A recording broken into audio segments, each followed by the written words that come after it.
Good evening, and welcome back to Radiowave Nostalgia with Old Pete. Tonight, we are stepping back into a spooky 1950s night shift, spending the midnight hours across 5 different nocturnal shifts from the decade. Along the way, we'll listen to 5 eerie horror stories from classic old-time radio, featuring timeless shows like Inner Sanctum Mysteries, Lights Out, The Weird Circle, The Sealed Book, and The Hermit's Cave, carefully chosen to keep us company through a dark, rainy, and stormy 1950s night. As heavy raindrops beat against the glass and thunder rolls in the distance, the crackle of vintage vacuum tubes brings an unmistakable atmosphere of cozy dread. There is something uniquely unsettling about listening to forgotten broadcasts while working, the quiet graveyard shift as the storm rages outside. Our journey begins inside a quiet gas station and convenience store. A lonely worker sits at his desk, surrounded by faint fluorescent lights, while a fierce tempest washes over the empty streets outside. On his small countertop radio, the airwaves tune into the famous 1952 Inner Sanctum Mysteries episode, No Rest for the Dead. So grab a warm drink, settle in, and let us begin our very first spooky shift of the night.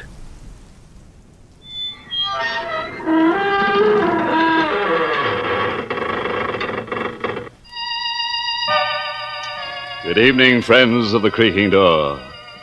This is your host inviting you into the Inner Sanctum once again. Come in, you're early tonight. The coroner hasn't arrived yet. But it's all right. The corpse is here. Yes, that's him over there in the corner. The slightly decapitated gentleman sitting with his head in his hands.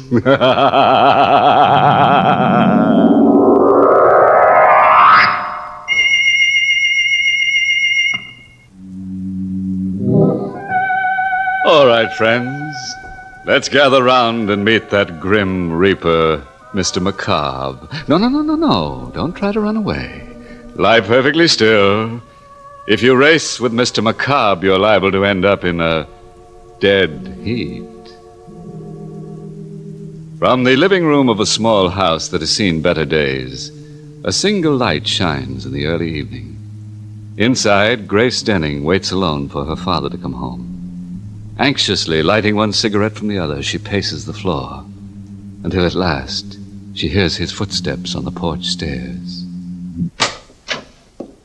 Father? Is that you, Father? Yes, dear. Oh, were you worried about me? Well, you're never this late for dinner. I thought something might have happened to you.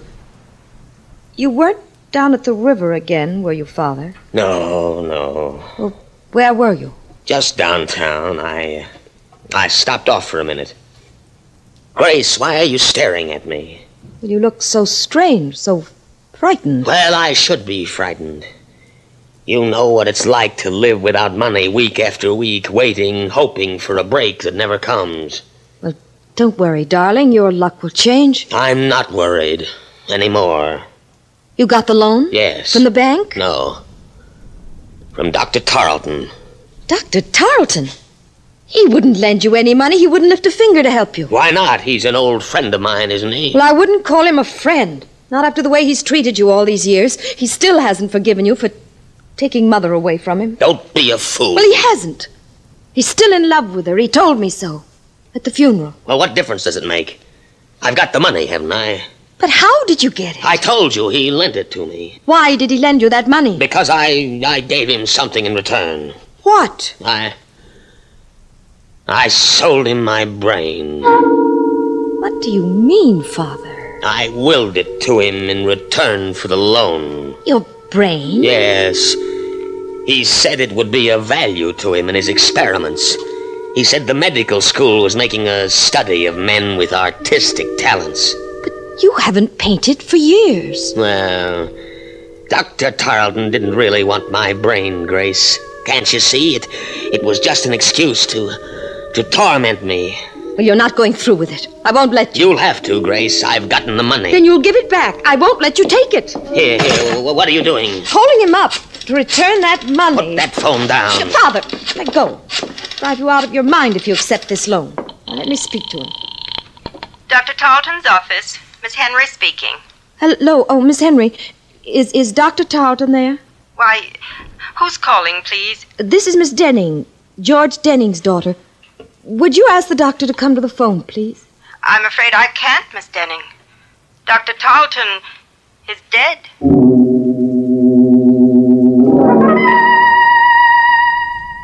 Miss Henry, I hope you don't mind my coming over here. Asking you all these questions, but you see, Dr. Tarleton was an old friend of the family's, and I'm rather anxious to know the circumstances. I understand, Miss Denning.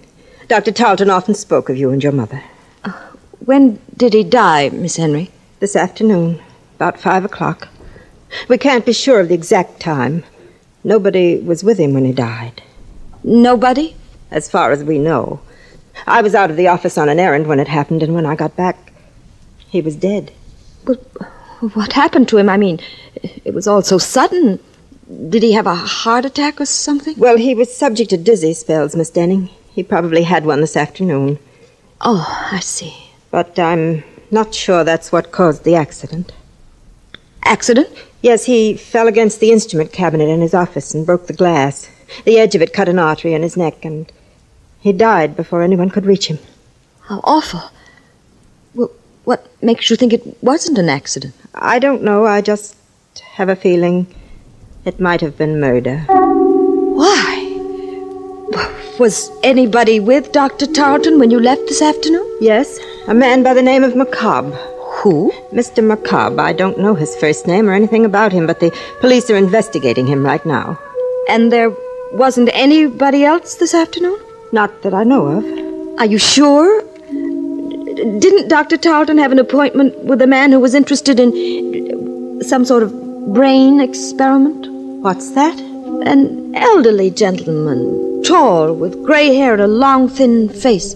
Why, Miss Denning, that was Mr. McCobb.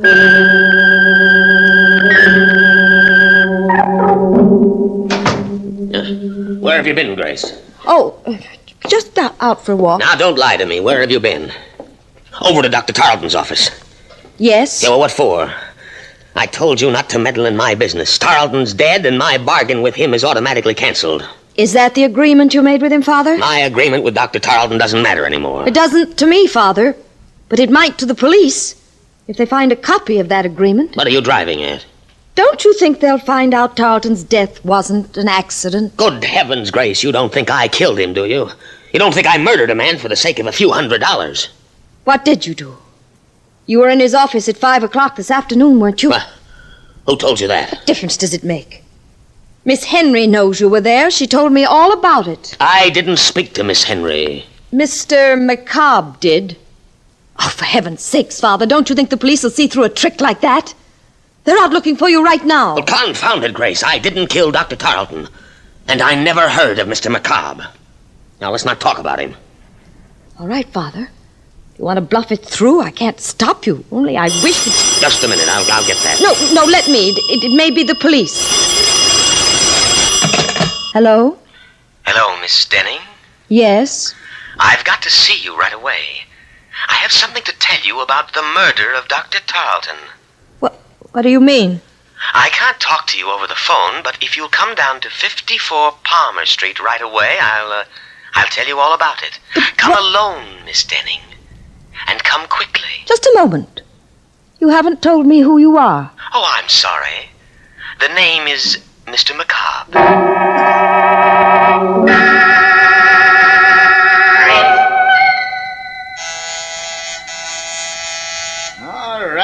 All right, I'm coming.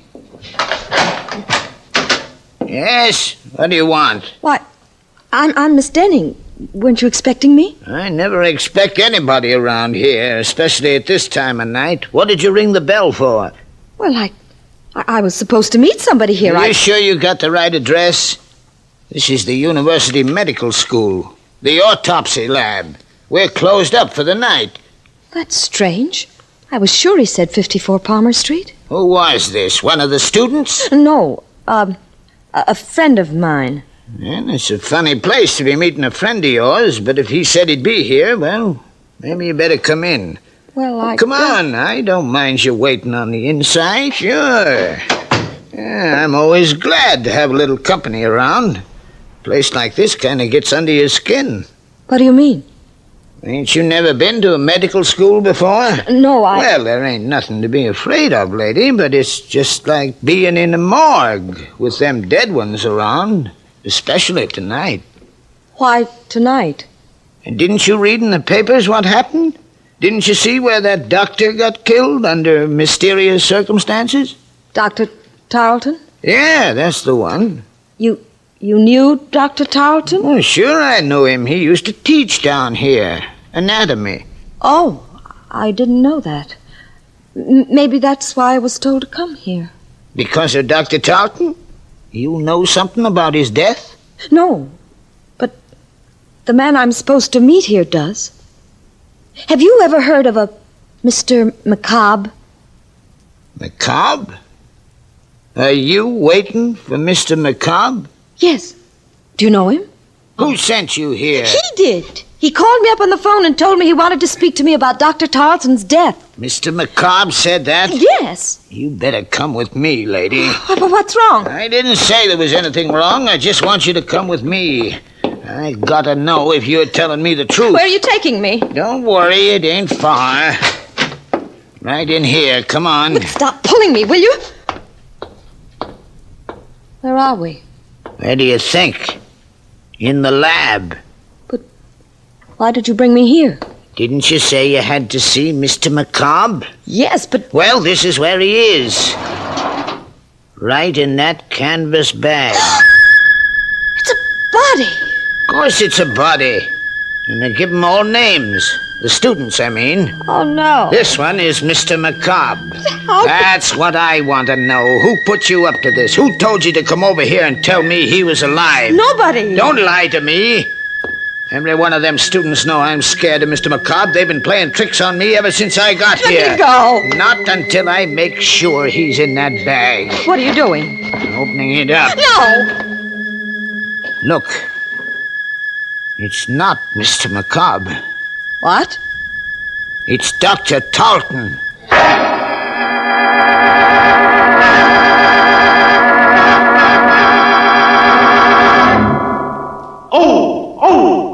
N stop triple O. Yes, high potency N stop triple O. Stop odor of breath, odor of body, other personal odors. All three at the same time. That's important because anyone who comes in contact with the public should take high potency N's chlorophyll tablets as protection against all odor offense. N stop triple O so effectively that just one or two N's tablets keep you fresh as a daisy all over all day. N's make triple O go, go, go.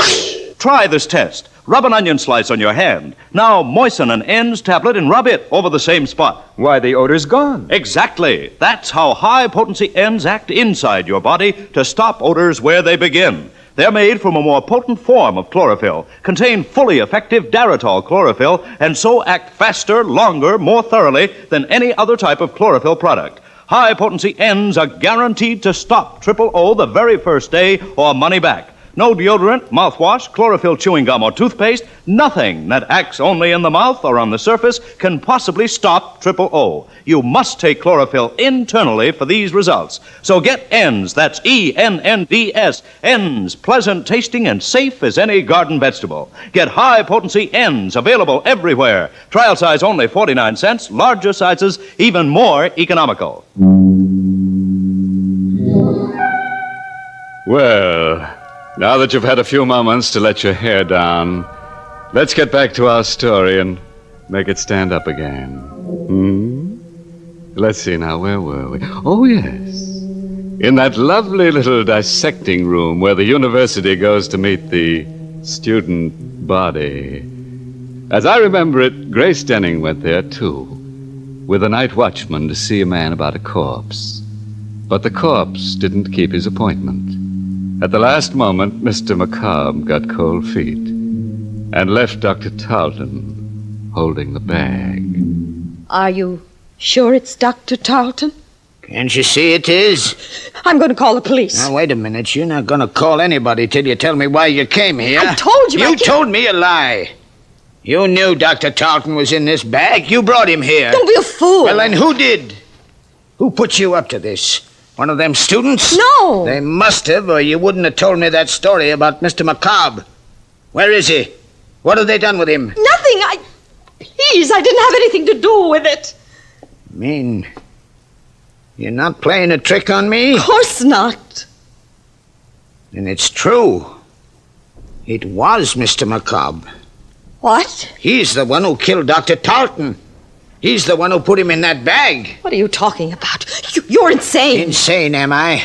You don't know about Mr. McCobb. You don't know where he came from. What do you mean?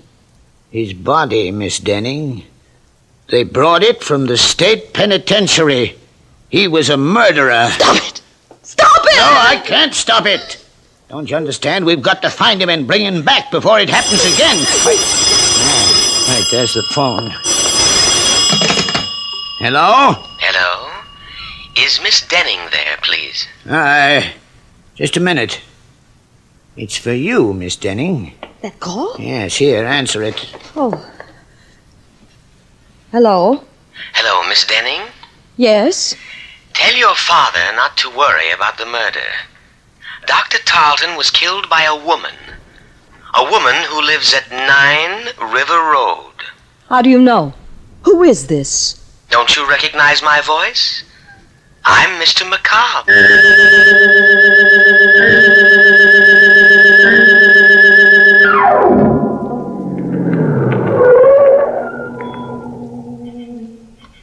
That's the house, Father. 9 River Road. Grace, you're not going in there. I've got to, Father. I've got to know who this woman is. Well, then I'm going with you. No. Please. You stay here. It may be some sort of a trap to find out where you are. I'm better off alone. Well, careful, Grace. Please be careful. If this woman is a murderess... Don't worry, Father. Just stay in the car and I'll call you if I need you. Well, all right, dear. I'll be right here. Come in, Miss Denning. Miss Henry. Yes, Dr. Tarleton's nurse. Good heavens. How did you know I was at the door? I saw your car drive up. Come in, won't you? Quick, Miss Denning, come in. I've got to talk to you. What's the matter? Shh, I'll tell you in a minute. Just let me close the door. There. That's better. Now I can speak freely. You act as though you were expecting me, Miss Henry. I was. That's strange. Nobody knew I was coming. Oh, but you're wrong. I had a message saying you were. A message? From whom? Well, he wouldn't give me his name over the phone, but I had a feeling it was Mr. McCobb. Remember? He's the man I told you about at the office, the one the police are looking for. He called you on the phone? About 10 minutes ago. What did he say? Well, he didn't want to talk very much, but he said you were coming over to see me about Dr. Tarleton's death. He said you suspected me of committing the murder. What do you mean? Do you, Miss Denning? Why, no. I have no reason to suspect you. What made you think I did? Just the fact that he said so. And the way you're looking at me right now. How did you find out about the letter opener, Miss Denning? What letter opener? The one that's missing from Dr. Tarleton's desk. Who told you about it? Why, nobody. I didn't know it was missing until you just mentioned it. Then why did you come here? Because Mr. McCobb... Don't blame it on him. He never saw that letter opener. Well, neither did I. I don't even understand what connection it has. Don't you, Miss Denning? Why would a letter opener be taken from Dr. Tarleton's desk unless it had been used to commit the murder? You mean Dr. Tarleton was stabbed to death? He might have been. The murderer could have stabbed him first and broken the instrument cabinet later to make it look like an accident. Only that isn't the way it happened. How do you know? I know because that letter opener isn't really missing. It's just been mislaid somewhere. And if I had a chance to search the office, I'd probably find it. Why don't you search the office now, Miss Henry?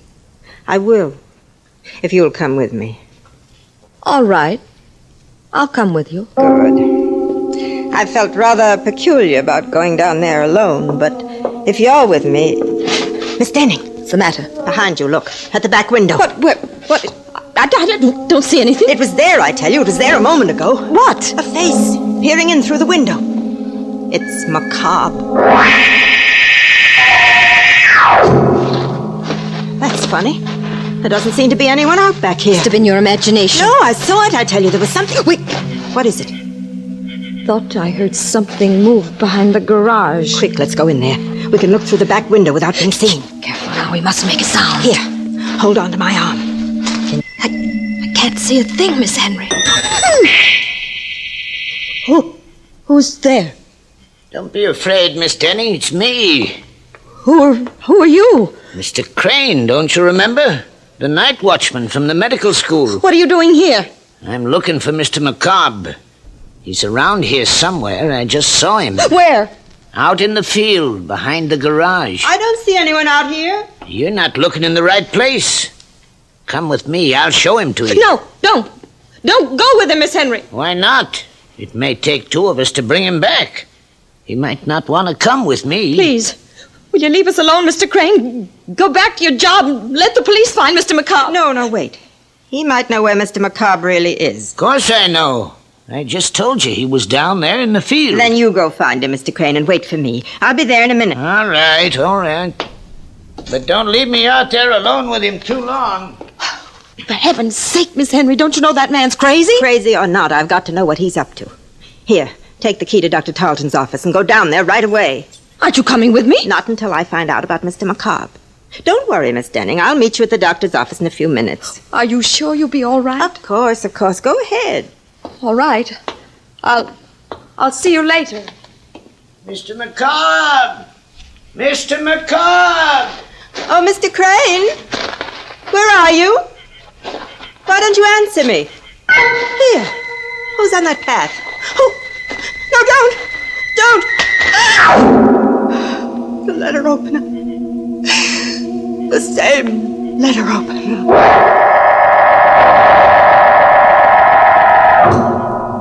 Father? Aren't you in the car, Father? Where are you? It's all right, Grace. I'm here. Oh, where? Right here in the doorway. Why did you think I'd left you? Didn't know where you were. Why didn't you wait for me in the car? Oh, I don't know. I just got tired sitting there. Besides, I thought I heard some voices back in the house. Is anything wrong? No. At least I don't think so. I'll know better after we get to Dr. Tarleton's office. What are you going down there for? A letter opener, Father.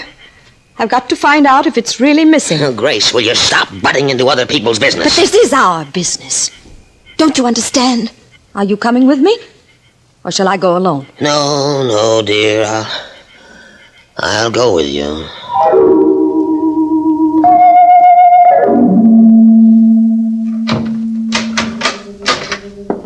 Wait right here, Father. Just outside the door. Let me know if anybody comes down the hall. Even Miss Henry. All right, but hurry. I'll be as quick as I can. Oh, I should have turned on the light before I closed that door. Now, where on earth is that light switch? Oh. Well, what's the matter with this thing? It doesn't work. No.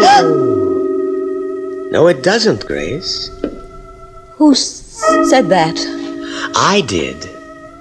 Don't you recognize my voice? No. Where are you? Over here. Sitting at my desk. Dr. Tarleton. Yes.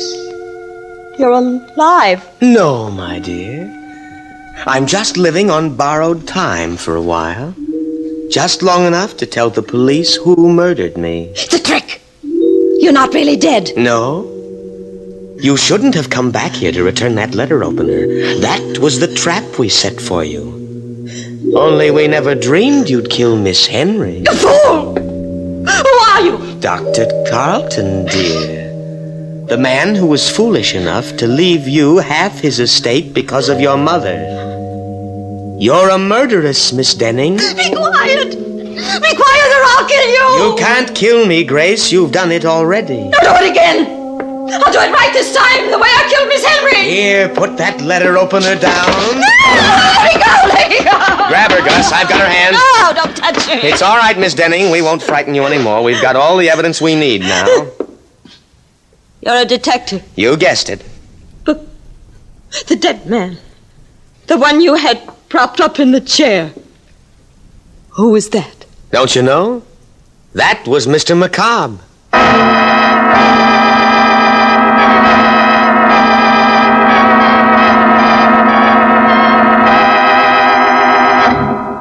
Well, that was a corny stunt for Macabre to play. If I were a corpse, I wouldn't go around frightening confessions out of murderous young ladies. I'd rather be seen dead. And speaking of death scenes, have you ever heard the one about the ambitious ghoul who left no stone unturned?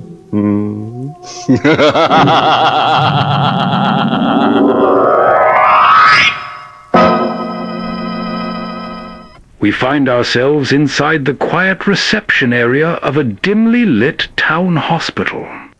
Outside, the rain continues to pour relentlessly against the tall glass windows. A lone receptionist sits at her desk, carefully organizing patient files in the soft glow of her lamp, while a small radio plays softly in the background to break the eerie silence. Tonight, as she works through the storm, we join her in listening to the haunting 1943 Lights Out broadcast, Lord Marley's Ghost. This is Arch Obler. House guests in the days before rationing, and if they didn't wear out their welcome, were an interesting part of our social lives. But tonight we bring you a story of a most unpleasant and unexpected guest who came to visit Lord Marley. But first, for Iron Eyes Yeast, Frank Martin. Help wanted to get back that old-time pep and strength and needed weight. Friends, is that you wanting help? Well, if vitamin B1 and iron shortage is why you're so run down, weak, and jittery, get two-way help. Get Ironized Yeast Tablets. They give you both vitamin B1 and iron. They're scientifically designed for these exact deficiencies. No wonder great numbers of men and women who used to suffer from these shortages tell how splendidly Ironized Yeast Tablets have helped them. Often they say it's like a new lease on life. That's right. The name is Ironized Yeast Tablets. And now, lights out. Everybody.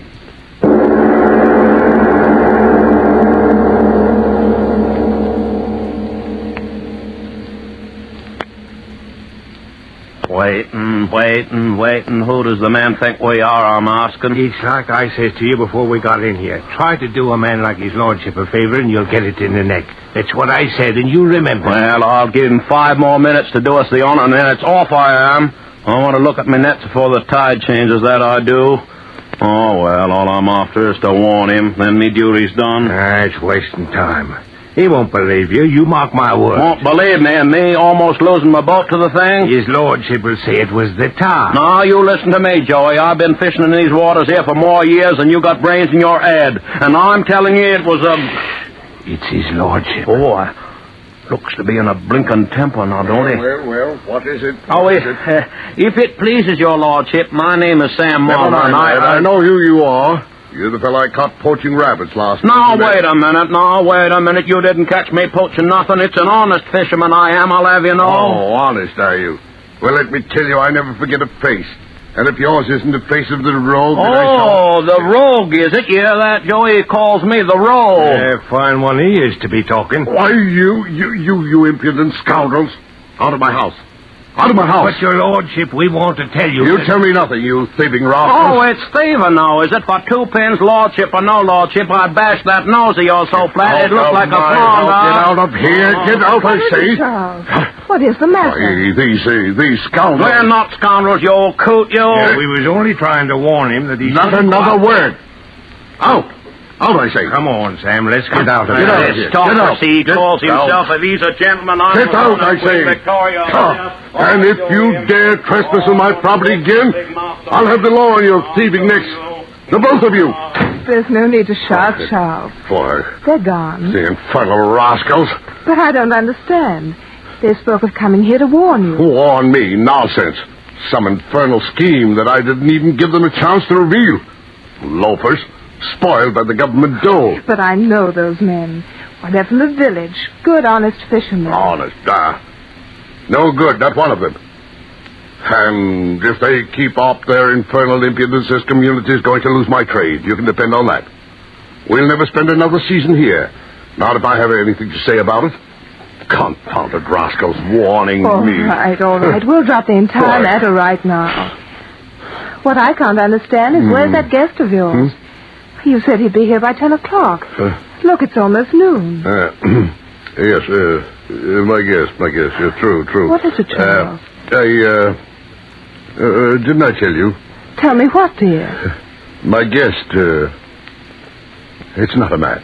No. Madeline Kay. You've heard of her? Madeline Kay? No, I'm afraid not. Who is she? It's a matter of business. I couldn't arrange to be in the office, because of our little outing, so I asked Miss Kay to come here. Pay frightfully large fees, these Americans, American? Won't you please tell me who she is, Charles? Why, surely you know her, the cinema star. Oh, the big blonde wench we saw in that Bang Bang Gangster picture. Oh, now, don't talk like that. I forbid it. But the picture was definitely a Bang Bang Gangster picture, my dear Charles. Why, I remember distinctly. At least 7 of the gangmen, as the Americans say, bit the dust. You have the most outrageous sense of humor. I'm speaking of the woman, my client. Oh, you mean she isn't a blonde wench? Oh, really, my dear. Your choice of words is sometimes most inappropriate. The woman is definitely an artist, and my client. Oh, yes, of course. But was it necessary to have her come here? Why not? Well, this is our home. But I told you it's most important that she consult me, her financial affairs, No, I don't know. But I'm trying to tell you. Oh, great Scott, Jane. You're not going to be difficult just because I invited a client out here. Confounded silly suspicions. Now, just a moment, Charles. I have no suspicions. Well, your attitude. And I have no attitude. You've invited this woman here on business, and I assure you I'll do everything in my power to make her stay as pleasant as possible. Will she be here for dinner? To tell you the truth, Weekend? Fortnight. You know how those Americans are. Pushing. Fortnight. Very well, Charles. I'll go and tell Jenkins that he should... Charles, here I am. Apparently your guest has already arrived, Charles. Mm-hmm. You better go out and welcome her. Yes, of course. You coming along? Of course. Careful of that luggage, you idiot. If you scratch it, I'll have you repaired. Did you say for a fortnight, Charles? She has enough luggage piled up in the tonneau of that roadster for a permanent invasion. Well, she, Charles, how nice. You've come out to your doorstep to welcome me just like a feudal knight or something. Well, by George, Madeline, it's good to see you. Madeline? You said something? No. Oh, yes, Madeline. This is Lady Jane. How do you do? How do you do? Charles, tell me, what do you think of my new car? It's nice, isn't it? You see, I did take your advice. You must be tired after your trip, Miss Kay. The roads aren't any too good. Tired? I'm never tired, am I, Charles? You ought to know. Tried to walk my feet off around the deck, but I wore you down, didn't I? Oh, you met on shipboard during Charles's trip to America? Madeline, you must be tired. Rest before tea, perhaps? Rest with all that beautiful ocean right there at the end of the lawn? I should say not. Swim? Just what I need. Charles, why don't you get out one of your little boats and take me out there in the middle of that blue water so I can take a dip? Well, that is to say... Of course you'll do as Miss Kay asks, Charles.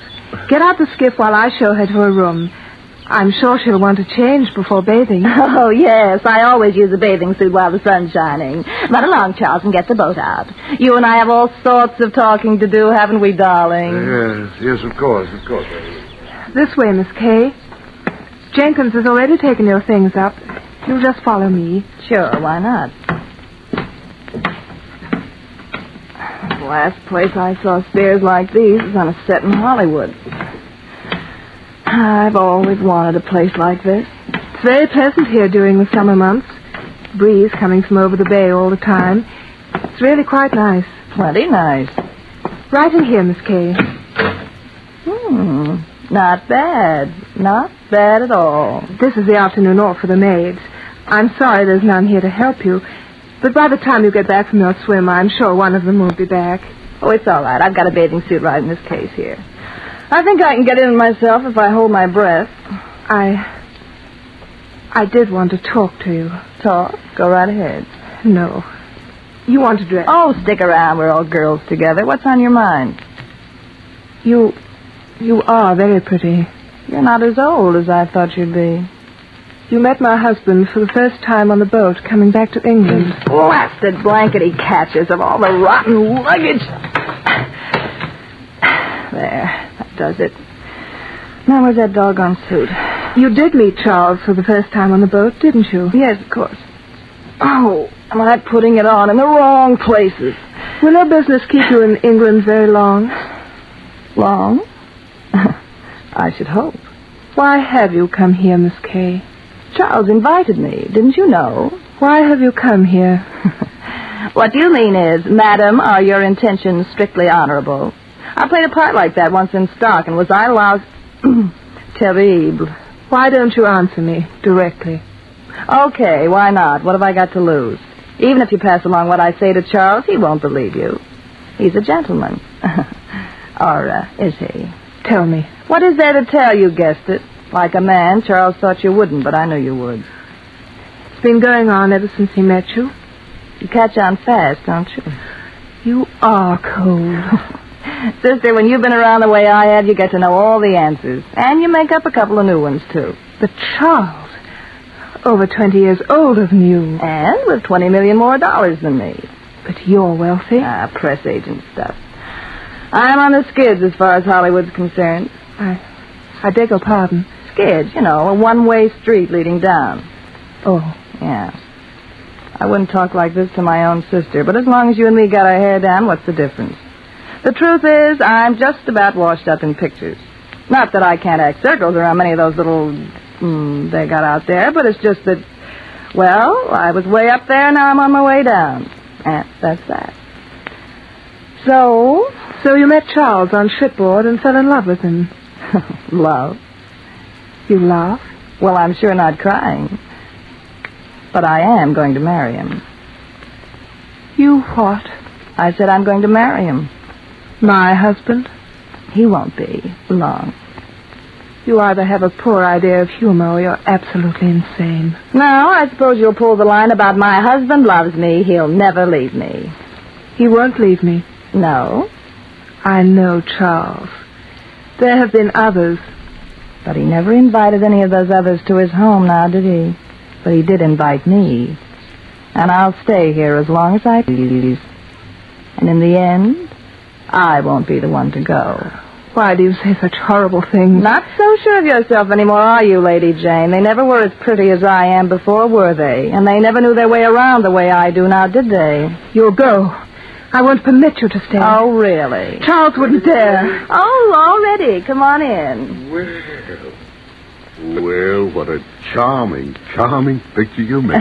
Yes, I think so, too. Charles, could I speak to you alone? No, not now, Jane. I want to take Madeline for a sail before the wind changes. Come, Madeline. Right with you, dear. See you later, Jay. Better take my arm, Madeline. These old steps, quite steep, you know. After all, I wouldn't want anything to so calm. Oh, Charles.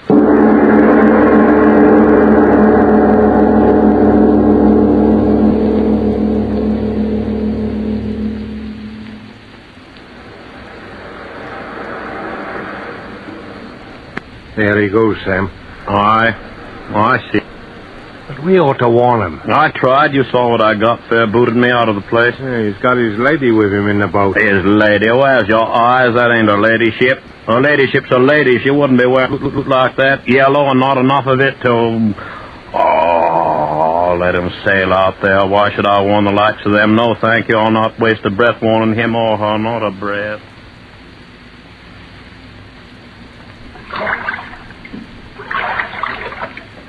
Marley, Now, Charles, steer the boat.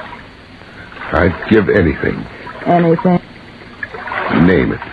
Not now. Ooh, What's the matter? that wind, where did it come from? By George. The sun has gone down. No clouds, yet no sun. What kind of a place is this, anyway? Yes, it is strange. I thought I'd go swimming. Oh, come on, turn back. This is about as much fun as walking in a graveyard. Jove, I'm sorry. Sorry?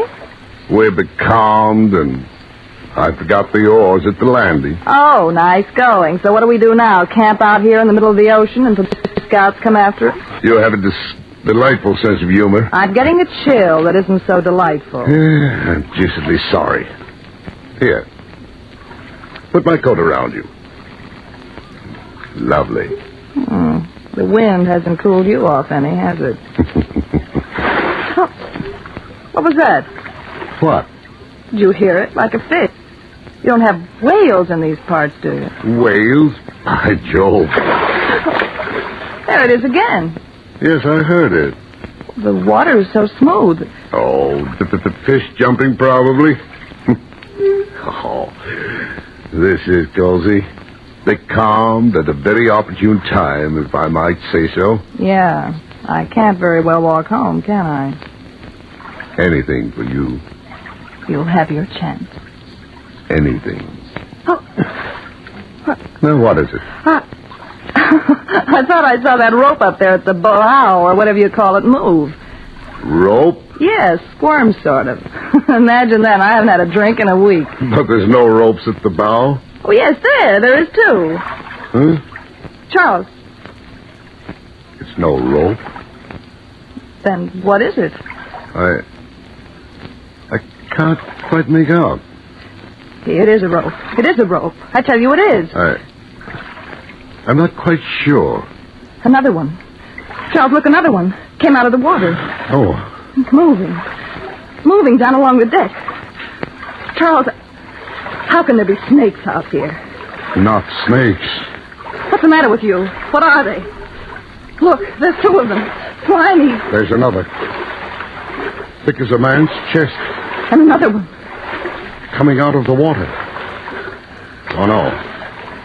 It can't be. It can't. What is it, Charles? What is it?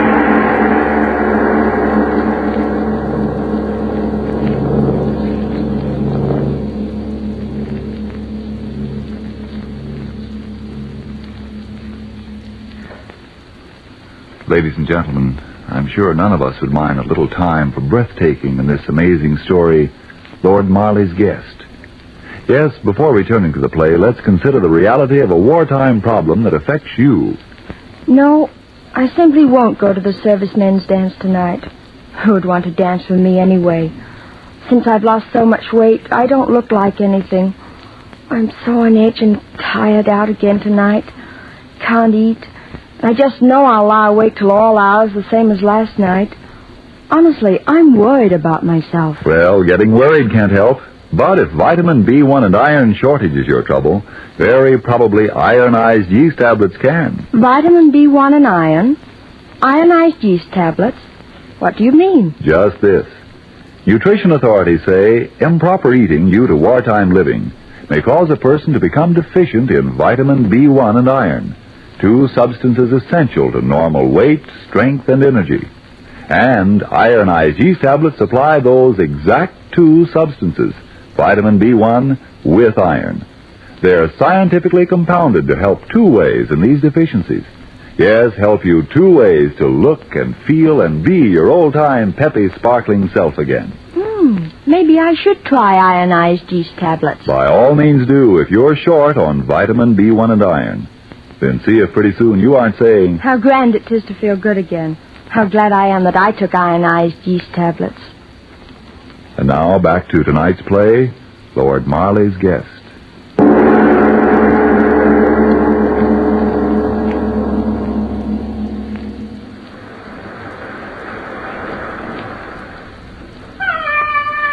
Hear it, Sam? Hear it? I hear it. There's trouble out there. But what, I'm asking? I can't see. They're too far off. Too far off. Oh, listen to her. Sam, it can't be... What else in the devil's name can it be? The Lord forgive me. I should have warned him, dirty pride or not. I should have warned him. I should have warned... Fisherman! Sam, it's her ladyship running this way. The Lord help her. What can she do for him? Fisherman, help me, please. The Lord help you, Mum. What can we do? He's calling to us. Understand, and then get into your boats. We've got to get out there and help them. Listen to him. Oh, help me in mercy's name. Help me. All right, come ahead, Mom. Sam, have you lost your head? You're not going out there. Step him forward, Mum. Watch your step. Sam, you're balmy. It's the death out there. Hand me that oar, Joe, and shove her off. Sam, you can't be going out there. You was the one that warned us off. And now you're going out yourself. Sure, I'll shove you off. But I'm coming with you. Good man, Joe. Hurry. That we will. Dig your oars in deep, Joe. Deep it is. The devil himself may be waiting out there, but here we go to meet him. Faster, Sam. Go faster.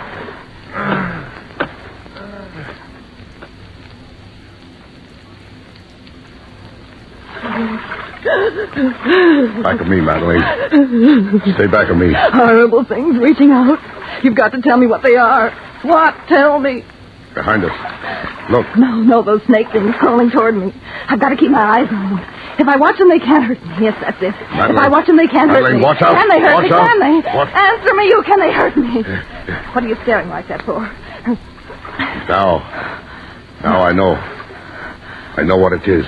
It? 8 arms coming out of the water. The body must be beneath. What are you talking about? What body? Its body. There. Keel's shaking the boat. It's holding on with those horrible arms. Arms? What are you raving about? Snakes? No. Slimy water snakes. No, not snakes. I'd give my soul if there were. They're arms. It's arms. Stop saying that. It's arms. And it's waiting. Waiting underneath the sea for us. Waiting for us. Help. Help somebody. Charles. Help. Charles, what is it? Help. What? Tell me. Devilfish. No. An octopus larger than the boat. Suckers on its tentacles. Oh, my leg. One of those crawling things on my leg. Get it off. Get it off my leg. I can't budge it. I can't budge it. Oh, get it off. Devil thing, you. Let go of her. Let go.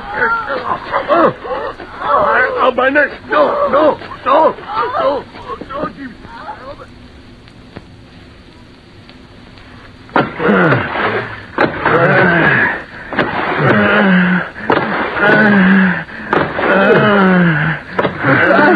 Faust, I beg you, Faust. Sam, look. The boat is turned over. They're fighting something in the water. No, we can't let them drown. No, we can't. It's a devilfish. I see it too. Its arms, they're longer than the mast of the boat itself. The tide's taking us right into it. Get at your oars, Joe. We'll get out of there. Yeah, we'll... Let go of my oars, Mom. No, I won't let you turn back. They're drowning. Let go of the oars, woman. I won't let you turn It'll back. kill us, too. But it's killing them. The octopus is killing them. I'm not killing them, playing with them like a cat with a mouse. Oh, no. Lifting them up in those great slimy arms and then dropping them back in the sea again. Drowned them. Charles. I held him under and drowned him. No. Brought him up again, see? But what? Sam. Oh, no.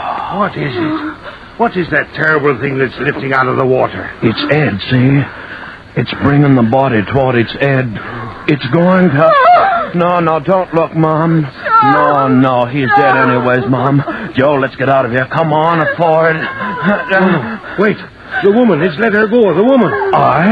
She's swimming for it. This way. No, let's get out of here. Get at the oars, man. No, wait, save her. Too late for him, but we can't leave her. Right. We'll get you, miss. She's too tired to swim anymore. Stay afloat, miss. Oh, hurry. Come on, Sam. Put your back to that oar. We'll get you, miss. Bring her around, Sam. Grab her quick. Aye, that I will. Got you now. Up you go. Oh, up and in. Watch it, Mom. That's it. In you go now. You're safe now. You're safe. Look. He's gone. Eh? The monster, the devilfish, gone. Under the water. Quick, put the girl down there in the bow and let's get out of here before he pulls us down. Right. It's all right. You're safe enough. You're safe, I tell you. Safe. Safe. Yes, safe. Safe. Safe. Stop it. He's dead. Stop it. Safe. Charles, No, stop saying it. Please. What is it? Why do you stop? We've got to get ashore. The woman hysterical. Sam, something is holding the boat back. No, it can't be. We're almost at the beach and... Look over the port side. What? The octopus. Row. It's underneath the water, holding us back. Tentacles. Horrible black thing. Come on, into the stern with us. But she... Another off. I'll push it down. Beat it off with your oar, man. Oh, stay back, you fool! Twisted the oar right out of my hand. Look, another arm. And they're all moving up towards her. She doesn't see it. She thinks she's safe. Around her neck, it's wrapping around...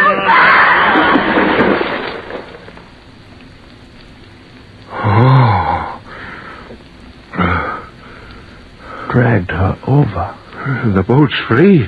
Aye? Free, I tell you, free. It's let go of us. We'll get away. But why should that be? Dragged her over and let us go? Aye, that's so. Picked her right out of the boat. And now the water's so calm and clear. And look, the sun's come out. Huh? Aye. And his lordship and the blonde one dead under the sea. What say you, Mom? Dead. Under the sea. Better so.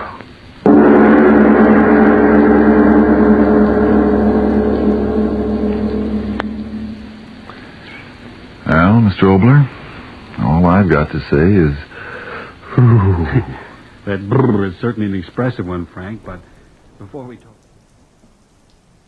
We step inside the cab of an old heavy truck parked along a pitch-black highway shoulder. The rain hammers relentlessly against the windshield while the driver waits out the storm before his next overnight delivery. The steady rhythm of the wipers barely keeping up with the downpour. Isolated in the dark, surrounded by the smell of diesel and damp leather. He turns the dial of his dashboard radio to catch the eerie 1947 broadcast of the Hermit's Cave, Mystery of the Strange Thing.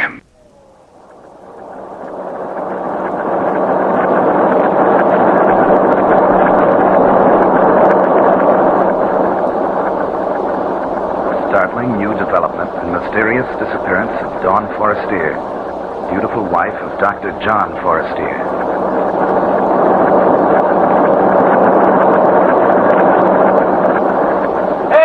Hextree, you two in Forestier case. Sure, I saw the coat. It was Dawn Forestier's, that's for sure.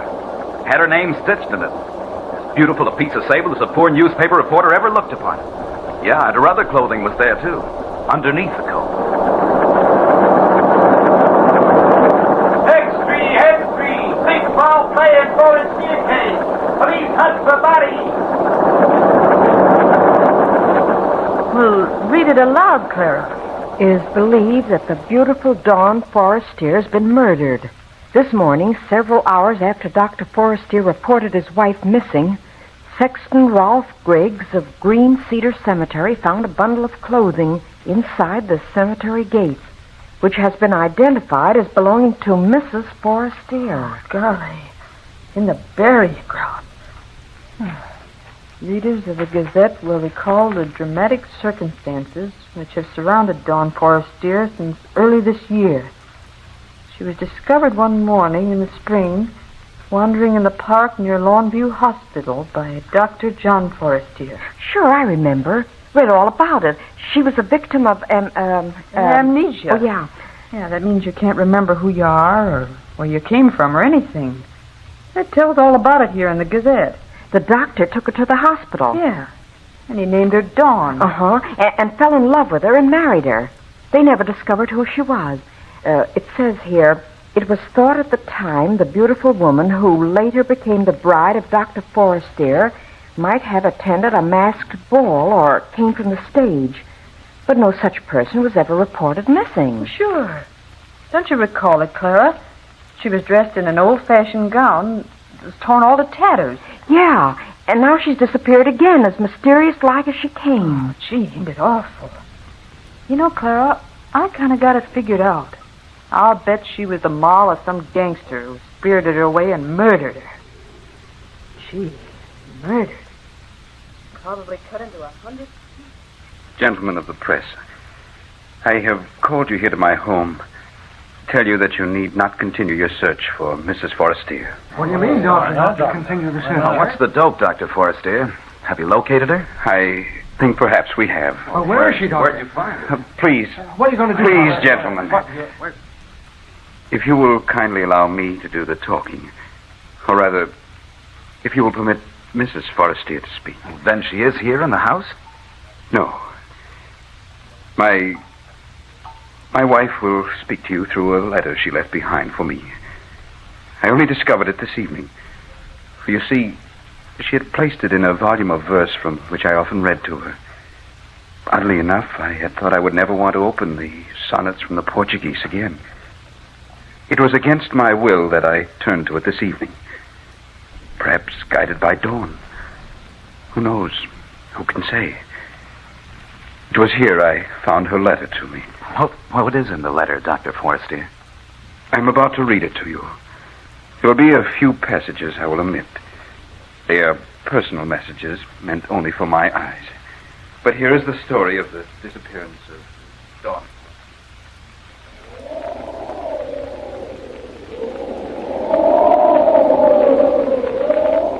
My darling John, this is going to be the most difficult and tragic hour of my life. For in this letter, I must say farewell to you, my devoted husband. The story I have to tell you, John, will be so strange and terrible that at first you won't believe it. But as you remember me, as you recall the circumstances of our meeting, how you found me dazed and wandering in the park one spring morning, how we've never known who I was or where I came from, then you will give more credence to my story. You named me Dawn because you found me at sunrise. Forrest, dear, because you loved me.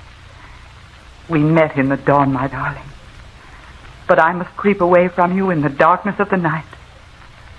Oh, John, how I've loved you. And yet how disturbed I've been since I've lived here with you. I've tried to keep it from you, but your analytical mind and keen eyes have often noted my condition. You've repeatedly said... What is it, Dawn? What's wrong?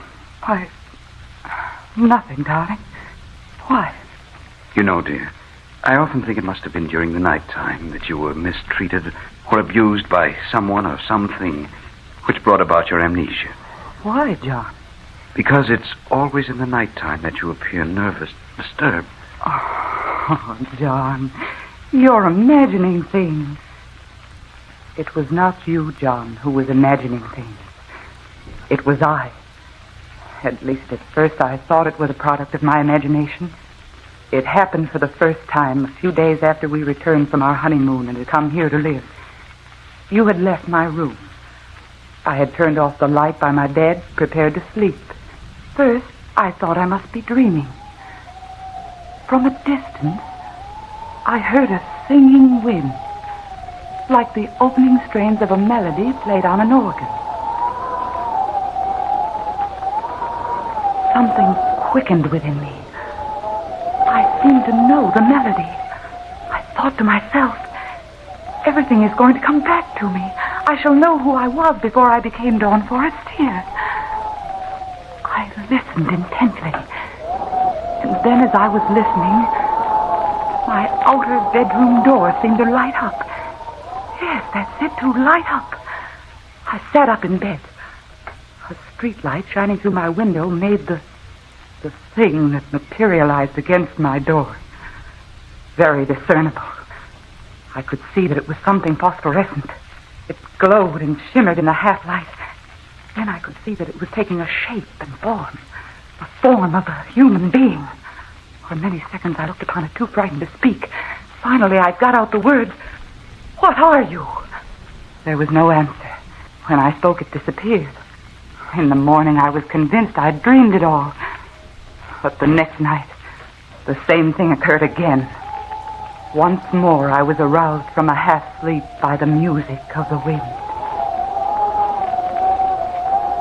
The second time, the glowing figure seemed to be closer. I spoke again. "Who are you?" This time the figure didn't vanish so quickly after I'd spoken. It lingered a few seconds and then faded away like a picture on a screen. This materialization occurred for 7 consecutive nights. It was then, John, that I asked a favor of you. Remember? John? Yes, darling? Would you think it too bold of me if I asked if we might go away for the weekend? No, darling. I wish we could. I've noticed how nervous you've been the last few days. I'm sorry, dear. I don't know what it is. Don't let it distress you, Dawn. You're not entirely well, you know. Maybe some time before your nerves stop playing tricks on you. You're so helpful to me, John. I wish I might grant your request to go away for the weekend, but my work at present makes it impossible. Oh, it's all right, dear. It was only a suggestion. I'm really all right, so long as I have you. You had said it would be a long time before my nerves stopped playing me tricks. Oh, this was something to cling to. It was silly of me to get upset. No human figure really materialized in my room. It was my nerves playing me tricks. But the visitations didn't stop, John. Hearing the singing wind, having that glowing, shimmering thing appear in my room was continuous. And then came the thing that struck terror in my heart. This night I had fallen asleep. Again, the music of the wind aroused me. I opened my eyes, and then I gasped in fright.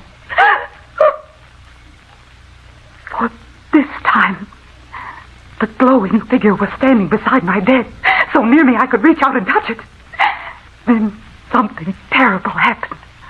I found I couldn't breathe. It was as if something was cutting off my breathing. I struggled for air. And while I struggled, the thing near me began to make a strange sound.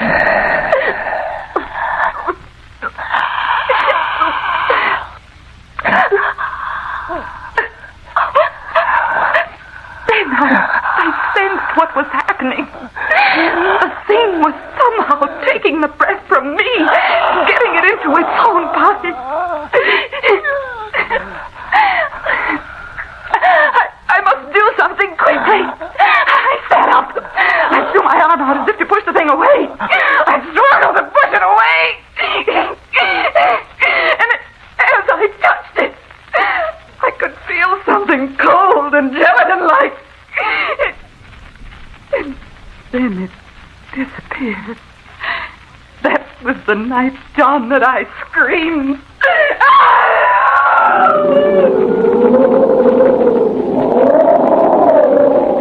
Darling, what is it? What in the world is it? Dawn, look at me. Tell me, what was it? A nightmare? John! From then on, events transpired rapidly. You made an appointment for me with Dr. Bland, the eminent psychiatrist. Oh, I know, darling, you were upset because I refused to go to him. But I knew by then that it was no use. The thing was growing bolder all the time. Many nights it stood over me in my room, and without touching me, was yet able to take the breath from me and command it to enter its own body. As it did this, night after night, it became stronger, and I became weaker. You will recall vividly what occurred 2 weeks ago tonight. We were invited to the Westings for dinner, and we accepted. An hour before we were to leave, I sat at my dressing table, putting the last finishing touches to my makeup. It was only dusk outside. Never had the thing appeared but in the nighttime. I was brushing my hair when I heard the melody of the wind. The figure stood right behind me. And John, I could see what it was. In the mirror, I could see what the thing was.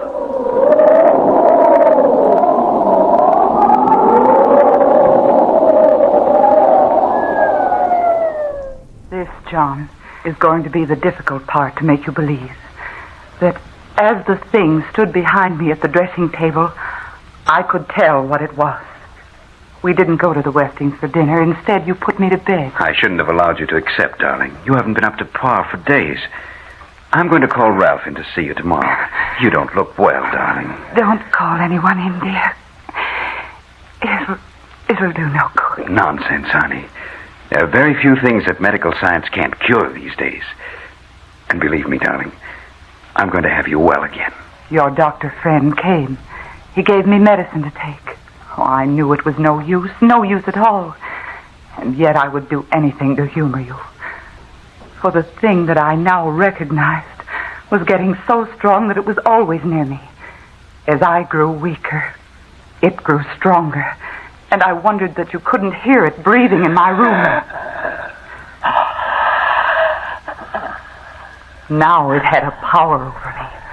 A strong, compelling power. It was the master. I, almost a slave. Night before last, it exerted its will for the first time. It compelled me to rise from my bed. It was so strong now, it could actually make sound. Come with me. Come with me. As I rose from the bed, its phosphorescent glow seemed to envelop me. We moved toward the door, and it opened without the touch of a hand. We seemed to glide down the stairs, out of doors. The wind that touched my face was like the refrain I'd heard over and over again. We moved along the street, I and the thing. With great speed, we covered the streets and were soon on the outskirts of the city. I could see now the place which was our destination. Then I mastered all the willpower left to me, for I understood clearly all the dark things I'd not known before. Oh, but John, there was you. I couldn't go to this place where the thing was taking me. I couldn't enter there without somehow leaving word for you. I struggled. I fought with my adversary.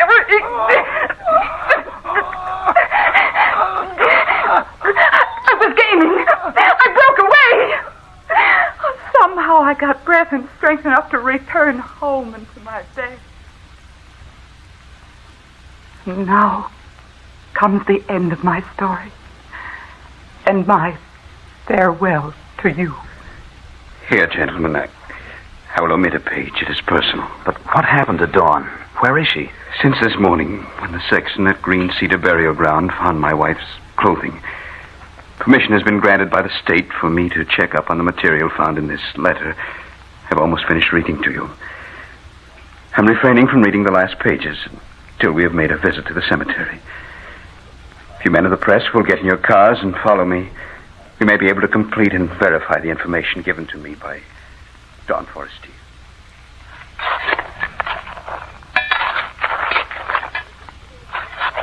Hello, Dr. Forestier. The men have nearly completed digging. Thank you, Sexton. What goes on, Dr. Forestier? As you can see, these men are engaged in opening up a grave. Doctor?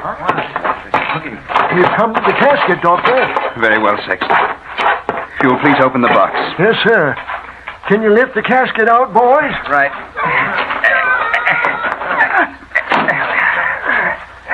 Now, gentlemen, after the box is opened, I will read the remainder of my wife's letter. Open it, please, Sexton.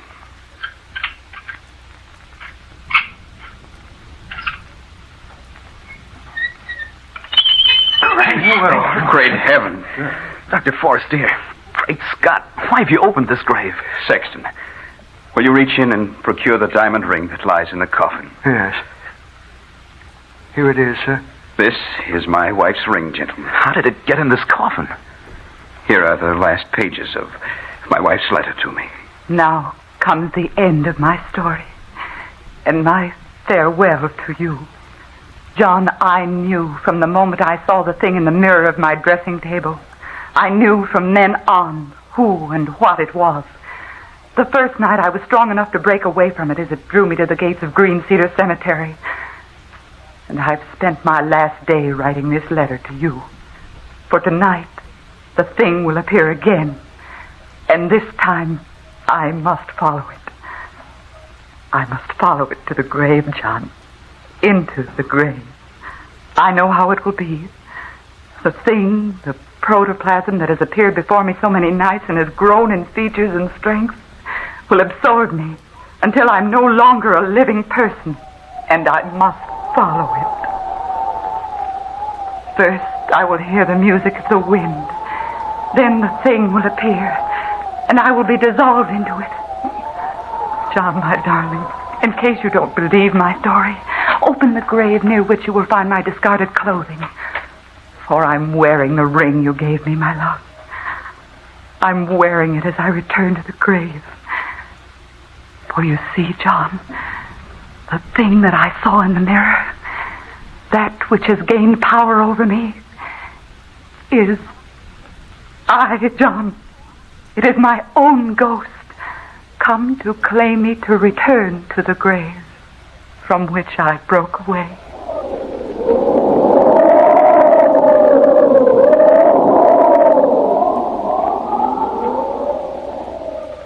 Ain't it awful, Clara? Could anyone believe such a terrible thing could happen on this earth? It's almost too horrible to talk about. Yeah.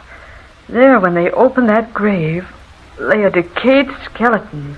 Wearing the same satin gown that Dawn Forrester was wearing when she was found wandering in the park by Dr. Forrester. And there was Dawn's ring inside the casket. Yeah. It says here in the Gazette that the inscription on the tombstone over that grave read, Lila Manton. And Lila Manton was a famous actress 85 years ago. She died one night very suddenly, just as she was to appear on the stage. Her cue to appear on stage was an organ playing. The music was written by the man Lila Manton was going to marry that night after the theater play was over. And the name of the man was David Forrester. He was a relative of Dr. John Forrester. But she died that night. The marriage never took place. What do you think it means, Clara? Does it mean that Lila Manton returned from the spirit world to live out her life that was ended so suddenly? Sure, I think so. But her ghost body made her come back to the grave. Well, that's how I got it figured out.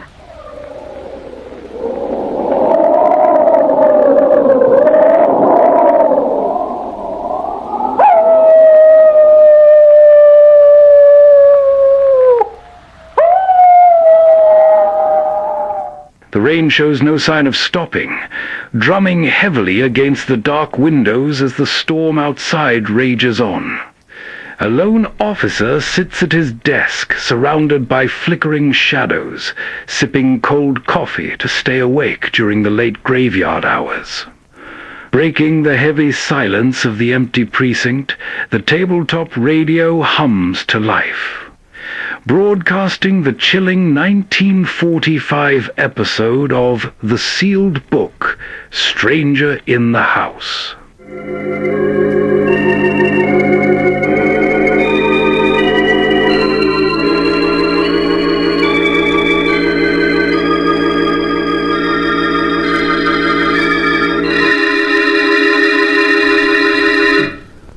Here is the tale, Stranger in the House, as it is written on the pages of the sealed book.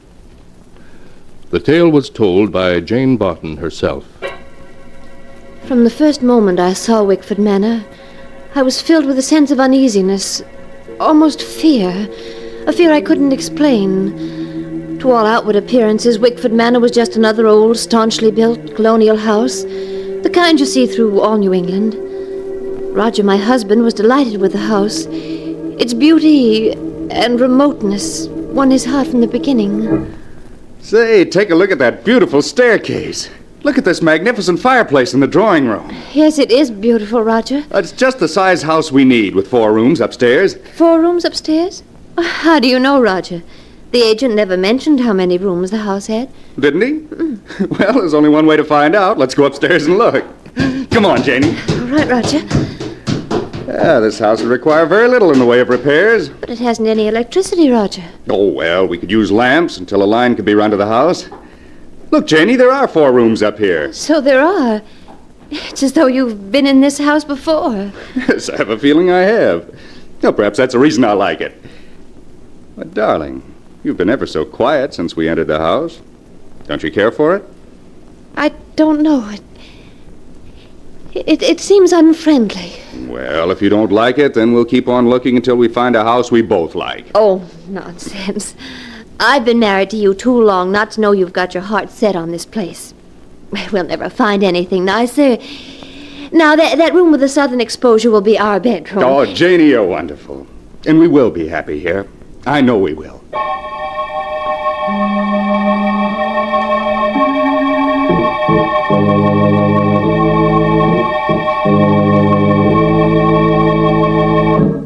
Because I loved Roger and wanted to see him happy, I buried my fears and agreed to the purchase of the house. The first evening in our new home, as I went about the drawing room unpacking our belongings, I suddenly realized how cold and clammy the room was in spite of the roaring fire. Beyond the feeble light of the oil lamp, the room was thick with fog.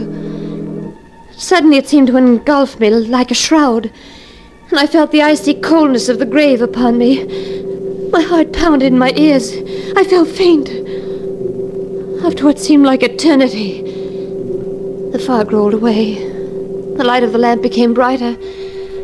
I felt unbearably alone. I rushed out of the drawing room. As I opened the door to the study, I saw Roger seated before the fireplace. He was staring unseeingly at the ashes of a fire long since gone out. Roger. Roger. Roger! What? Oh, it's you, Jane. Roger, is anything wrong? Wrong? Yes, you seem so far away, remote. It frightened me. Do you smell perfume in here? Perfume? Why, yes. It's the perfume I gave you for your birthday, isn't it? No. No, it isn't my perfume. It smells like narcissus. Yes. So it does. How strange. Roger, what were you thinking of when I came in here? Why, I don't know. My mind was reaching out for something. Something in the past. But it was also confused. It was as if I were wandering in a fog. Wandering in a fog? Yes. Well, Jane, you're so pale. Aren't you feeling well? I'm just tired. It's been rather a tiring day. Now, you go up to bed, Jane. I'll be along later. All right, dear. Don't forget to turn out the lamp when you come up. I won't.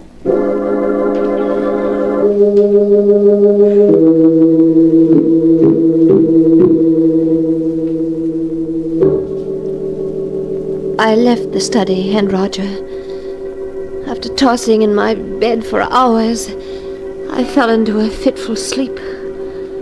And I suddenly awakened to hear the clock in the hall striking the hour. It was 5 o'clock, and Roger's bed was empty. Quickly slipping on my robe, I left my room and started down the stairs. As I reached the foot of the stairs, I stopped. For to my astonishment, I heard Roger's voice in the study. I slowly approached until I was at the door. Who are you? This mist. If I could only make you out clearer. So difficult. The mist obscures your face. Who are you? Why don't you say something? Roger! Roger! Unlock the door! It's Jane! What's wrong? The mist, it's coming between us. I can hardly see you. Oh, don't go. Come back, please.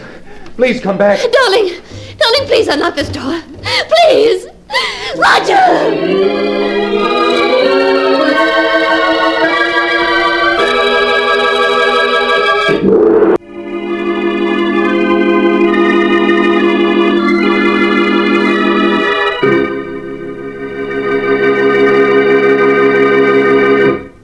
And now back to the story as it is written in the sealed book. It was 5 o'clock in the morning when Jane suddenly woke and found Roger locked in his study. He was apparently talking to someone, although there could be no one there. Hysterically, Jane pounded on the study door. Darling, unlock the door, please. Roger! Oh, Roger. What is it, Jane? I was so frightened. Who are you talking to? Talking to? I don't know. I must have been dreaming. Oh, yes. Yes, you must have been. There isn't anyone in here. Roger, the scent of narcissus. So strong in here. Yes. Much stronger than it was at midnight. Roger, what were you dreaming about? It was night. All around me was a mist. And there was a woman. A woman? Yes. I could barely make out her face in the swirling mists, but it was a beautiful face. The most beautiful face I've ever seen. Did you feel you'd seen her before? Yes, but I couldn't remember where. Oh, what do you make of it, Roger? Make of it? Oh, it was just a dream, I suppose. What else could it have been?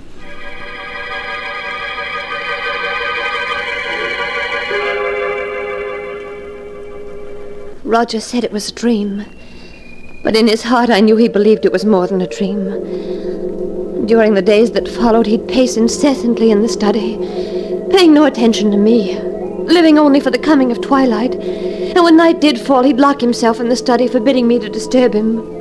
Hours would pass, and then suddenly I'd hear him talking to her, begging her to come closer, pleading with her to speak to him. At last one night, I couldn't stand it any longer. When he began talking to her, I knocked on the door of the study until he opened it. What do you want? I thought I told you I wasn't to be disturbed. I must talk to you. You motley fool! She was about to speak to me for the first time. And you knocked on the door and caused her to vanish. Oh, Roger, you're not in love with her. You couldn't be. But I am. There's never a moment I don't think of her. Wish that I might see her. Oh, what you're saying is madness. You can't be in love with her. She's from another world, a phantom, an evil ghost. No, she isn't evil. She's beautiful. So beautiful I'd give my life for her. Roger, listen to me. You must come away from this house and from her. She's cast a spell over you, and it can only lead to disaster. Roger, we must leave this house at once. No, never. I insist. Get out, you hear? And don't come back. I'll never leave her, never.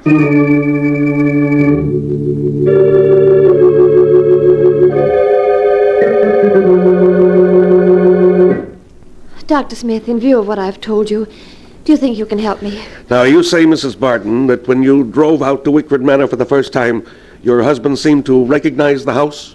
Certain things about it, yes. There's a history to Wickford Manor, though few people are familiar with it. A history to Wickford Manor? Yes. The house was built in 1811 by Martin Wickford for his bride, Harriet. A year later, Harriet's sister Isabel came to live with the Wickfords. She was a remarkably beautiful woman. So beautiful that Martin Wickford fell in love with her, and she with him. Then what happened? Well, one day, while Martin was hunting in the mountains, he was killed in a fall. When his companions brought his body back to Wickford Manor, they found Harriet, his wife, dead. She'd been poisoned. Poisoned? Yes. At the sight of Martin's body, Isabel went to pieces and confessed that she had poisoned her sister. Before she could be arrested, she committed suicide. In the study. In the study? Yes. In the years that followed the tragedy, Wickford Manor had a succession of tenants, all of whom left after a brief residence. You mean they saw her too? Well, the tenants made no claim of seeing anyone, but their fear of an unknown element in the house led them to leave. But if the other tenants never saw her, why should Roger see her? Mrs. Barton, you said that your husband seemed to know many things beforehand about the house. Yes, I recall joking with him about it. I said it was as though he'd been there before. Perhaps he had, long ago, as another person. As another person? Yes. You mean Roger had once known Wickford Manor in some previous life? How else do you account for his remembrance of things that he'd never seen in this life? Oh, you're trying to tell me something, Doctor. What is it?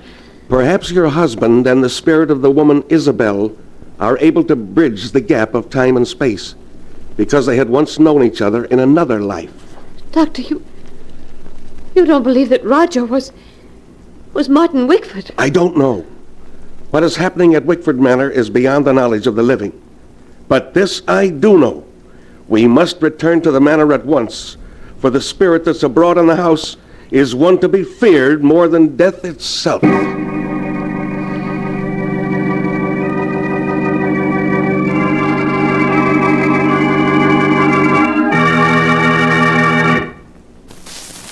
Please come closer so I can see you better. Oh, you're beautiful. Beautiful. Won't you tell me who you are? We have met before, haven't we? Yes. We've met before. What? You spoke. I've waited so long for you, Martin. Why do you call me Martin? My name's Roger. It was Martin. Then. Then? What do you mean? Look at me, Martin.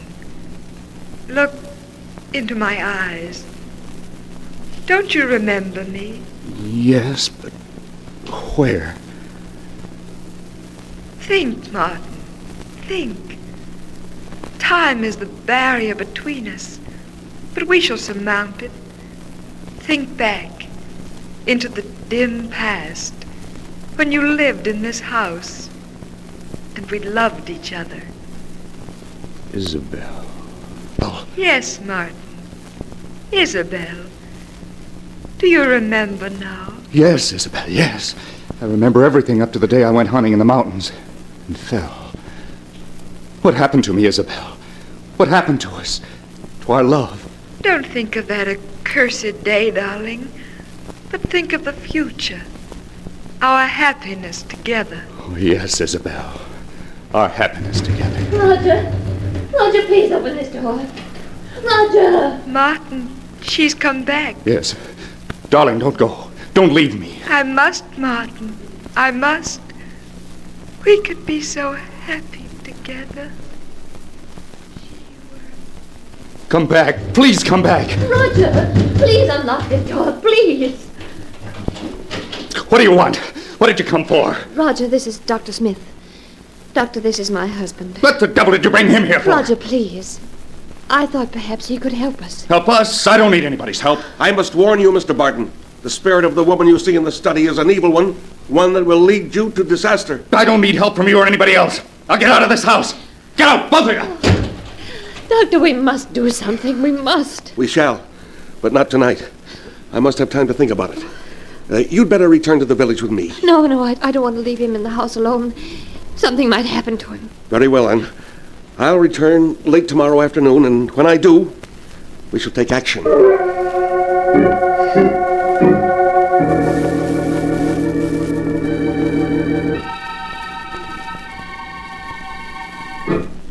Isabel, where are you? I'm alone now, darling. Please come back. I'm here, Martin. I'm here. Oh, yes, I see you now. Promise you'll never leave me again, Isabel. I don't want to leave you, darling. But that woman is trying to come between us. Jane? Yes. She hates me, Martin. She will come between us if you don't get rid of her. I tried to make her leave, but she wouldn't go. Then that leaves only one thing to do. One thing to do? Yes. Come. We must hurry. It's almost dawn, and I'll have to leave you soon.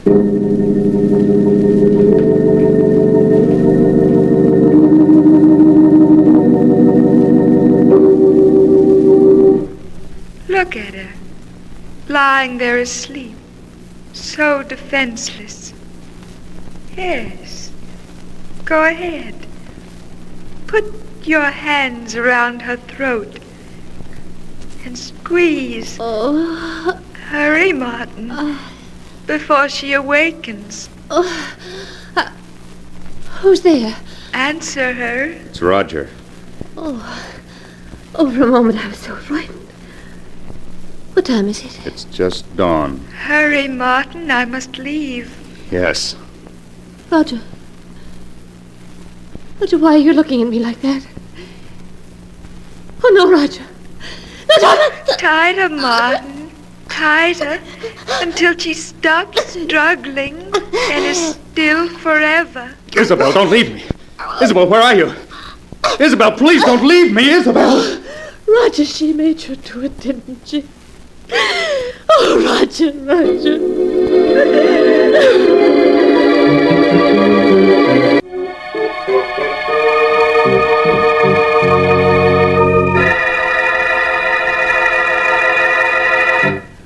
And now to continue the story as it is written in the sealed book. As Jane finished describing to the doctor how Roger, urged on by the sinister spirit he called Isabel, had nearly strangled her, the doctor spoke. And then, Mrs. Barton, you say your husband stopped choking you and ran out of your room and down to the study? Yes, Dr. Smith. Oh, I should have known better than to let you remain in this house last night. Don't you see? This Isabel knows that if he murders you, he will then join her cursed spirit forever in this house. Oh, look. Look, it's growing dark out.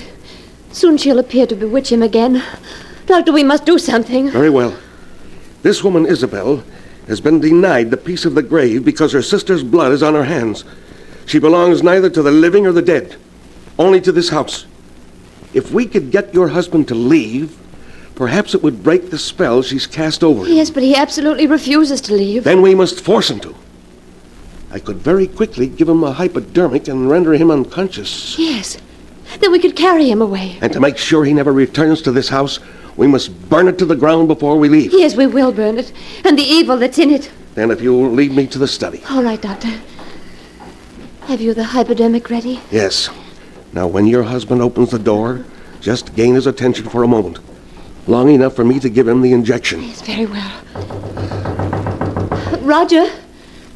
Roger, open the door. I want to talk to you. What do you want? Why has he come back to this house? He's come to take me away, Roger. To take you away? Yes. Good. I'm glad to see you. What have you stuck me with?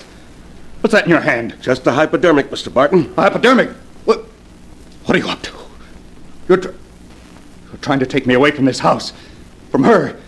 Well, I won't go. I won't go. Do you hear? You'll... Oh, Doctor, quick, he's falling. I've got him, Mrs. Barton. Now I suggest you take that lamp and smash it on the floor. Yes. Let's burn the place down to the ground. Yeah, that's it. Now you'd better help me carry your husband out of the house. In a little while, this house will be a raging inferno.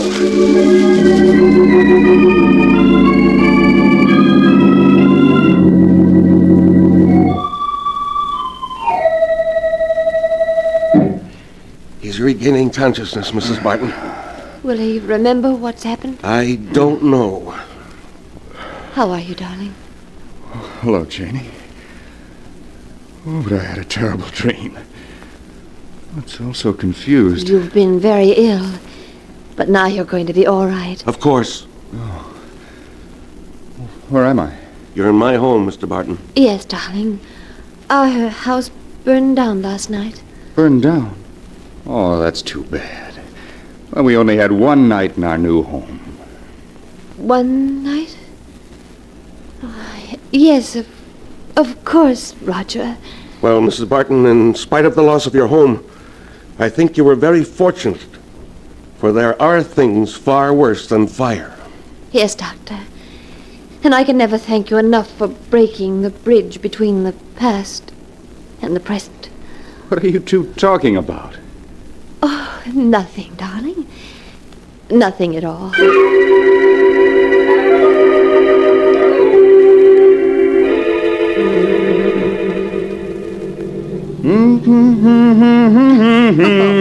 Roger, you've been humming that all day. Well, I like it. But you can't carry a tune. Oh, nonsense. I've carried this tune for 300 miles, and I'll carry it the rest of the way to California. Oh, what a trip this is going to be.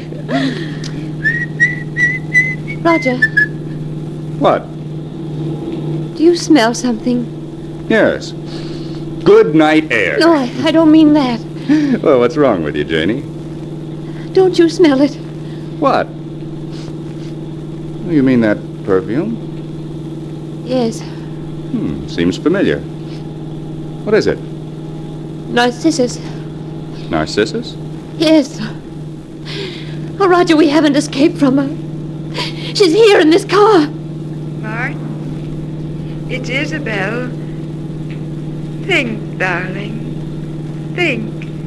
Roger, you look as though you're listening to her. You do remember everything now, don't you, Martin? Yes. Darling, we must get rid of her. She's trying to come between us. Yes. Oh, Roger, you mustn't listen to her.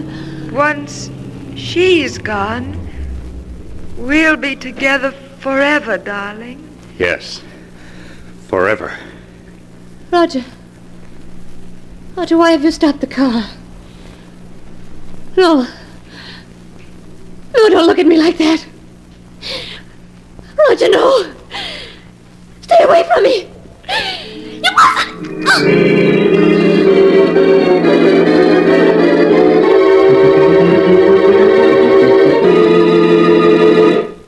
A few hours after Jane was found strangled in the abandoned car, state police arrested Roger Barton and charged him with murder. Strangely enough, as Roger was being hanged for his crime, witnesses at the execution noticed a strange scent of perfume about the gallows. Some people said afterwards that it was Narcissus, and they remarked on the expression of joy on Roger's face as he died.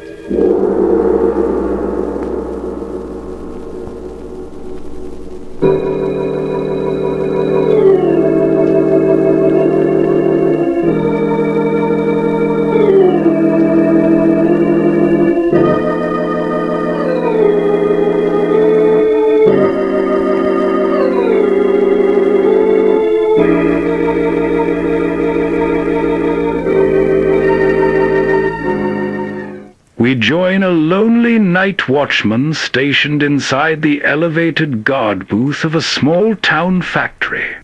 The rain has finally stopped. Wrapped in his coat, he peers through the fogged-up glass to scan the perimeter, relying on the warm glow of his desktop radio for company as it airs the haunting 1944 episode of The Weird Circle.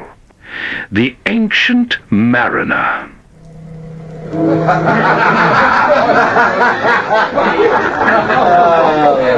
Nicholas! Come on, Nicholas! You'll be late! I'm coming. Leave go my arm, old man. Listen to me. I've a tale. But I've not the time.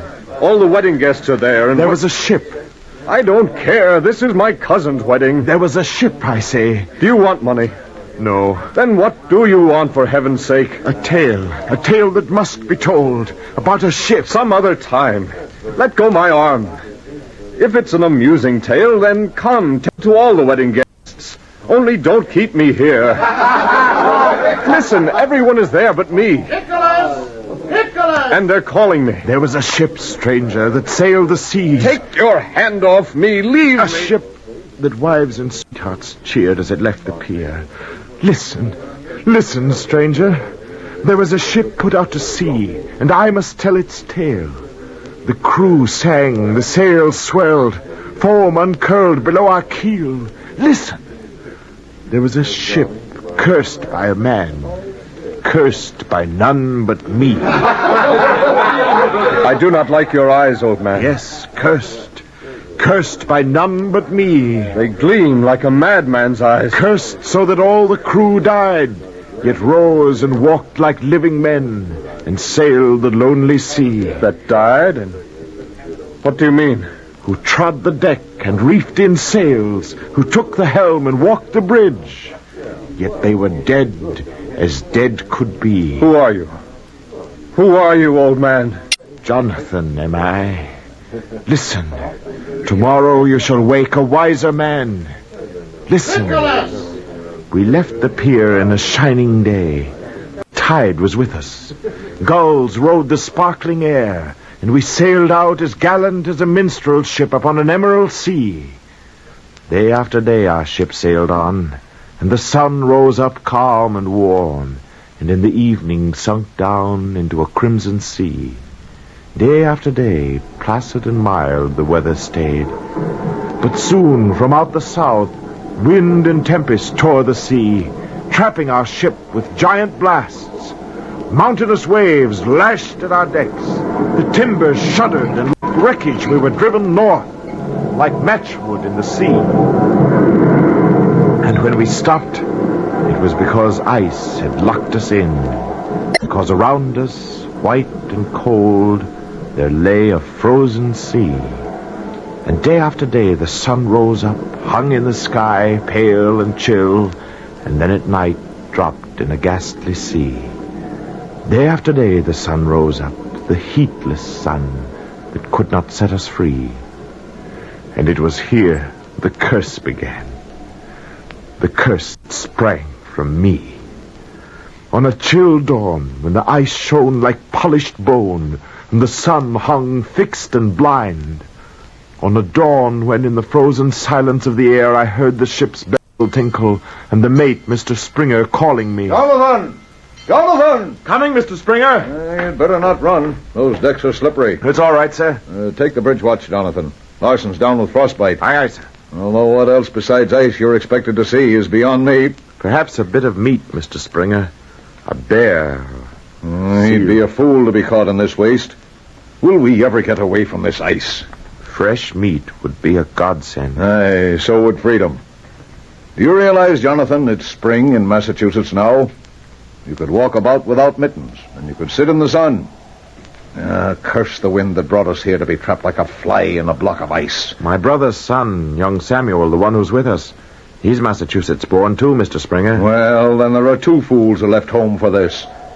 Masthead, ahoy! Aye, aye, sir. What do you see? Ice, sir. Nothing but ice. He could climb 3 times the height of the mast and still see only ice. Oh, and this wind. My bones clatter in it. Who's that standing aft at the rail, Jonathan? Huh? Don't they feel the cold? That's young Samuel, my brother's son I was speaking of. And Benson, the carpenter. Then Samuel's getting a sermon, I'll warrant. The carpenter thumps a good pulpit. He is Bridge without... ahoy! Bridge ahoy! The masthead watch, sir. By the deeps, does he see something? Bridge ahoy! Ahoy! What do you see? Something flying! Flying? Where away? Off starboard! Do you see anything, Jonathan? Off starboard? Something that flies? No, Yes! There! Mr. Springer, there! What? Well, what do you know? A bird! A bird in this waste! An albatross! Look at the spread of his wings! Aye, look at them. And for a moment I was hoping it was an angel. You see, the carpenters passed the word along to the crew. The bird will have an unexpected welcoming committee. It's an albatross, Mr. Springer. I see it, Samuel. It's a sign, Mr. Springer. It's a sign. Eh?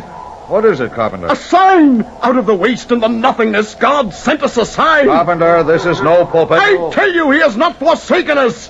Men, it's a sign. Now, Carpenter, you know I'm a believer myself. But it's an albatross, not a sign. Believe me, it is. Good heavens! Bridge ahoy! Bridge ahoy! The ice is breaking! The ice is breaking up! I told you, it was a sign. Aye, and it was true. The ice split wide, great slabs of it reared up and with a grinding crash toppled and fell in 1,000 fragments. The frozen sea shattered. And there below at last, gleamed the sea. And a wind sprang up and caught and swelled our sails, and the ship that had been locked and trapped, rode free. And all the time about the ship, the albatross winged and soared, filling the air with gladsome cries, like a bringer of glad tidings that soared and sang. Day after day, the wind came up, and the ship plunged on until once more we rode in warmer seas, and the bird was with us all the time. Aye, it was a sign I could not read, except that it was flesh and blood. And it was near to me. Uncle! Uncle Jonathan, don't you hear me? Huh? Oh, Samuel. I've been calling you from aft. I didn't hear. I know. You've been standing here by the rail, just staring out at the sea. And at the bird. The albatross? It is a beautiful sight. Aye. Look the way it flies, so graceful and easy. Like an angel. It was a sign, Uncle. Just like the carpenter said. But didn't the ice crack when it came? I know the ice cracked. I don't know about a sign. And the bird itself, it's so different. What do you mean? It's not afraid of men. It's more like a friend. I know because I fed it. You fed it? Yes. It comes down at noon on the forward hatch, and I've been feeding it by hand. It comes down? Aye. It's almost noon now, Uncle. Wait and see, and... Where are you going? Below. But don't you want to see... I'm going below. Oh, stranger, listen. Listen, all I wanted was what others had done, for which others had not been damned. I went below to get my gun. When I came back on deck, the wind had risen. And for a moment, I watched the glinting sun and the pure blue sky. And then I saw the bird. The great bird turning, circling slowly in the flawless air. The circles growing smaller as it descended with sweet and joyous cries. Upon the hatch it settled and stood there noble, wrapped in the sheer virgin whiteness of its wings, a godly bird of beauty. And I saw Samuel smiling, beckoning to it. And calmly, with graceful steps, the bird came near. Oh, Lord. Lord, how shall I be forgiven? I saw it all. The white bird and Samuel between the sights of my gun, and I pulled the trigger and fired. I killed the albatross. Uncle, you killed the bird. God's sign you killed. God's sign. And it harmed you, Jonathan. It made the wind to blow. And it harmed you. Was it your enemy, Jonathan? Why did you do it? Why did you kill the birds? Face me and tell me why. Their words and voices crowded me. I heard them on all sides. Then, all at once, their words were stilled. And in the silence there leaped a fear. The wind, Uncle. The wind has died. I died. The wind had fled from us, becalmed, fixed in a voiceless sea, as idle as a painted ship upon a painted ocean. And day after day a sun rose up, white and blinding. It arched the sky. And all turned their faces and cursed at me. For I had killed the bird that brought the breeze. I had done a blasphemous thing. Curse him. Curse the devil that killed the bird. For by his deed we are all dying. He's suffering too, Carpenter. Jonathan! You murderer! Jonathan!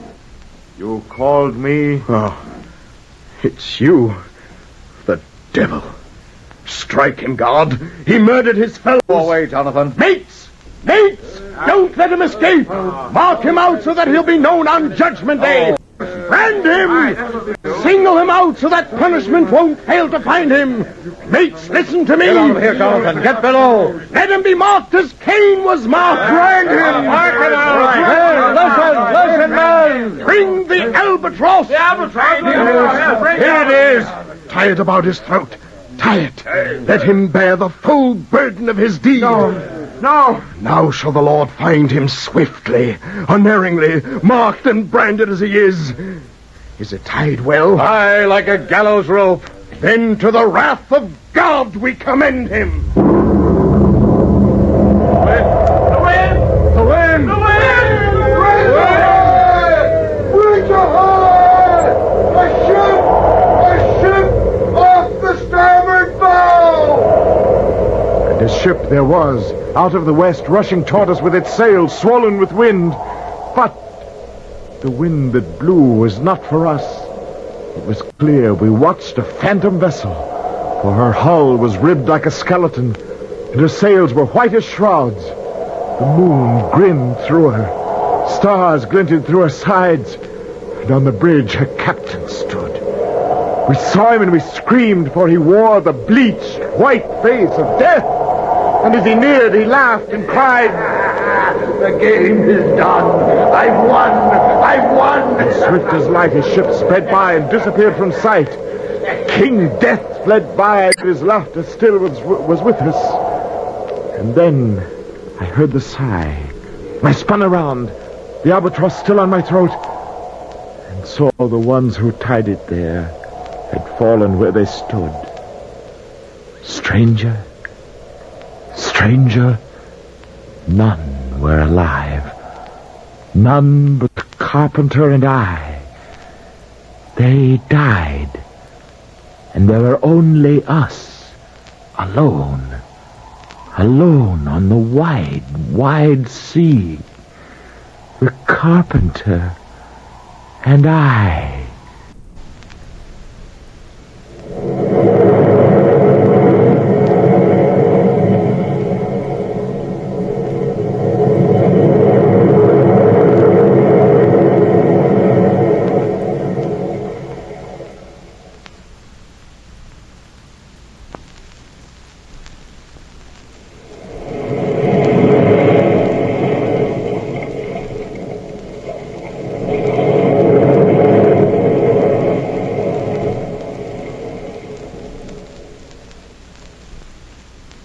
Why were we two still left alive?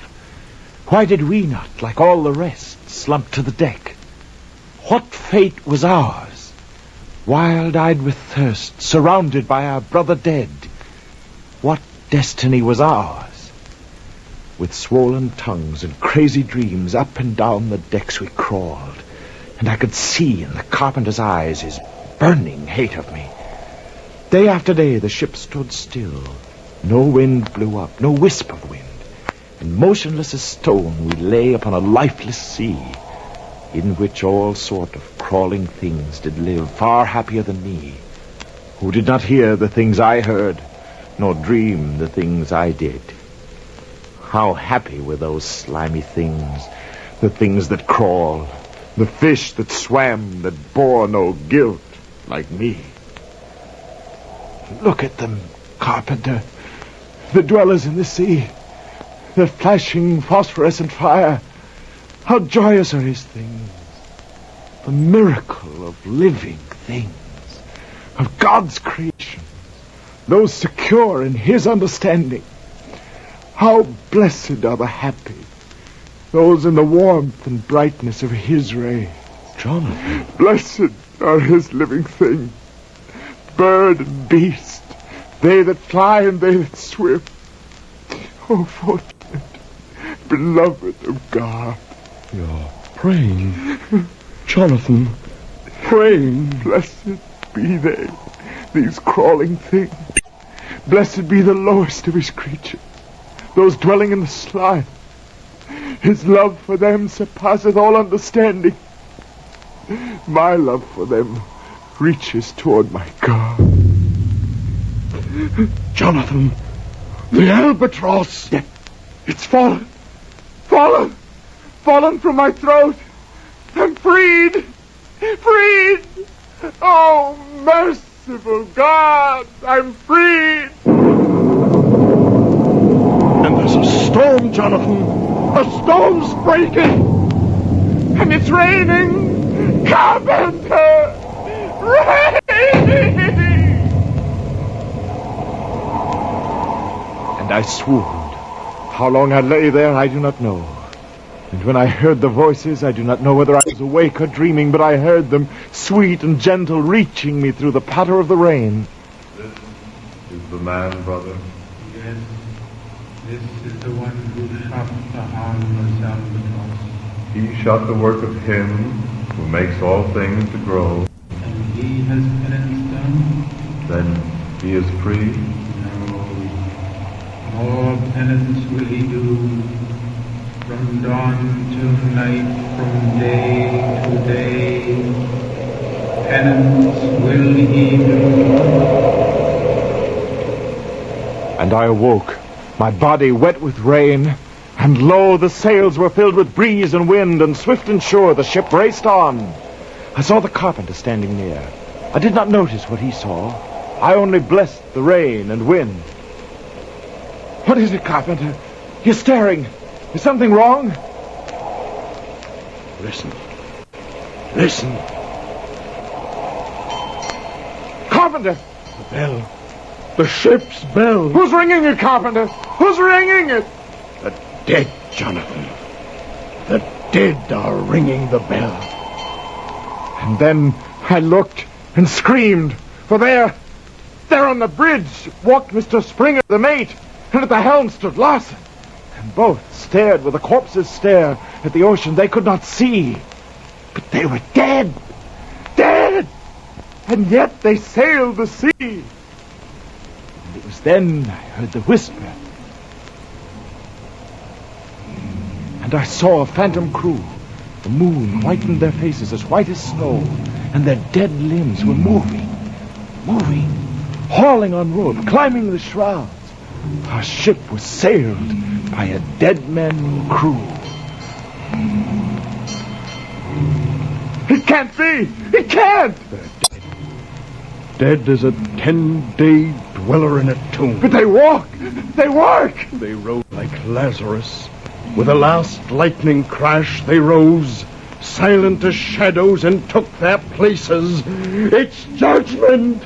Judgment day! Yes, Samuel, my brother's son. Samuel! Samuel! It's I, Jonathan, your uncle. Speak to me. Mr. Springer! Larson! Samuel! It's I, Jonathan. Say you forgive me. Now I understand the voices in the dream. What dream? As I slept, I heard them. Penance have I done, he said, and penance more will do. Guilt like a disease will fester in me until the end of my days. Which shall be soon. Soon. Where are you going? To get my tools. I'm a carpenter, and it is time to build my own ship. A ship that shall be the length of me and the width of me. A ship that'll snugly fit the harbor we are bound for. What harbor, carpenter? The grave.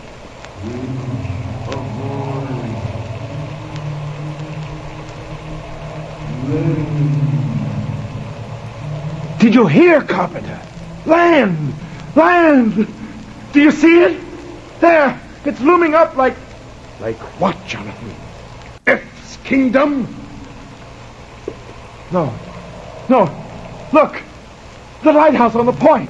They signal the way into that kingdom. And the shoreline of the bay. And the hills. The harbor! Carpenter! It's home! Home! This is our own harbor, Carpenter. We've been brought back out of the mouth of hell to our own home. If it's true. It is! There's the pilot's boat putting out. I can see the pilot. And the priest of the parish with him. He'll shrive us, Carpenter. He'll welcome us with a blessing. What is it, Carpenter? The dead. Look at them. Look at them. And I did. I turned and looked and saw them all. Our phantom crew arrayed upon the bridge as if they were a singing choir, as if a band of seraphim. For above each one there glowed a light, a holy light, as if seraphim they were. And the light was pure, mild with grace, and each one had his head upraised as if to praise his God. Hymns I did not hear, yet I was filled with peace as if hymns they'd really sung. Oh, wedding guest, it was a vision of joy. But it was then the sound rumbled across the bay. It's judgment! Judgment! Jonathan! And then it was as if the universe was shattered by the sound, the heavens burst with sound, and the ship sunk down like lead. How long I was flung about in the sea, how long I swam, I do not know. I knew death was swimming at my side. And when my strength was done, as down I sank, I felt a hand seize mine. It pulled me up. It grasped me tight. And I saw the carpenter. His eyes were glowing with a passionate light, as if another vision he'd seen. He smiled, and it was like our Lord's smile. For a moment he held me in his arms, and then he spoke, and his voice was deep and strong. This is what I was saved for, Jonathan. Now I know I have already drowned, but I am sent back to give you back to the living world, to tell your tale to living men. For God loves all things, great and small. He loves both man and bird and beast. And with strong and powerful strokes, he drew me toward the pilot's boat. A sourceless light lit up our way, and his face glowed in the fire. And when we reached the boat, he lifted me and pushed me in. I saw the pilot's look go white with fear, and the Reverend seize his cross. And as I lay there, the carpenter flung up his arms and cried, "It's done! Oh, Lord, it's done! It's done!"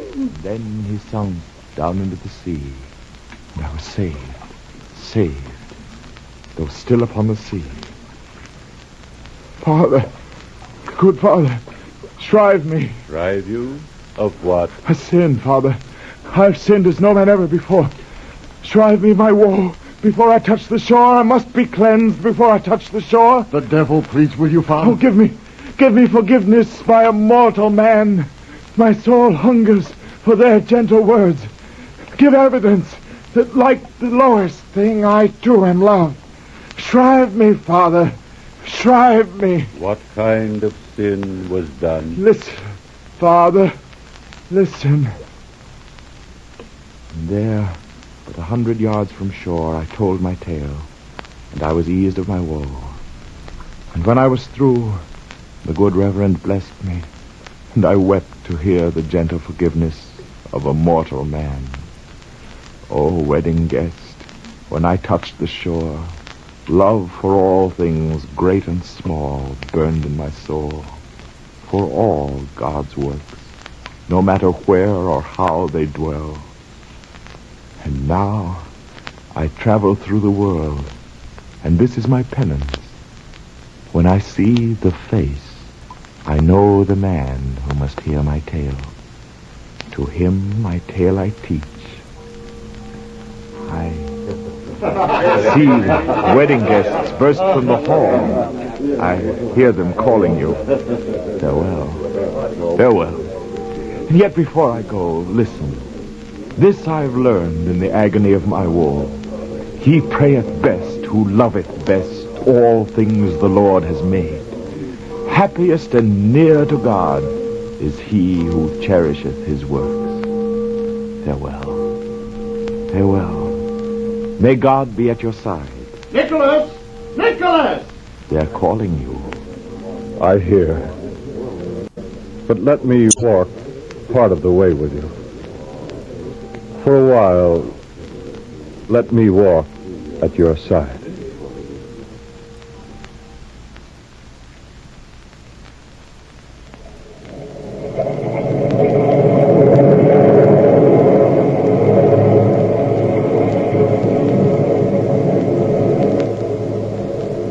From the time-worn pages of the past, we have brought you the story. As the early morning light begins to break through the storm clouds, our 1950s night shift finally comes to a close.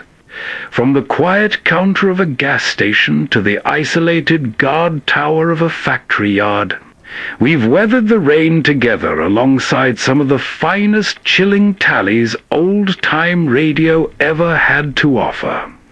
I hope these forgotten broadcasts gave you a comforting taste of classic horror and a nostalgic retreat from the modern world. Thank you for tuning in to this stormy overnight marathon here on Radiowave Nostalgia. If you enjoyed spending the midnight hours with me, please don't forget to like, subscribe, and leave a comment sharing which of tonight's 5 eerie stories was your favorite. Until our next journey through the vintage airwaves, stay warm, stay safe, and this is Old Pete wishing you all a very pleasant good night.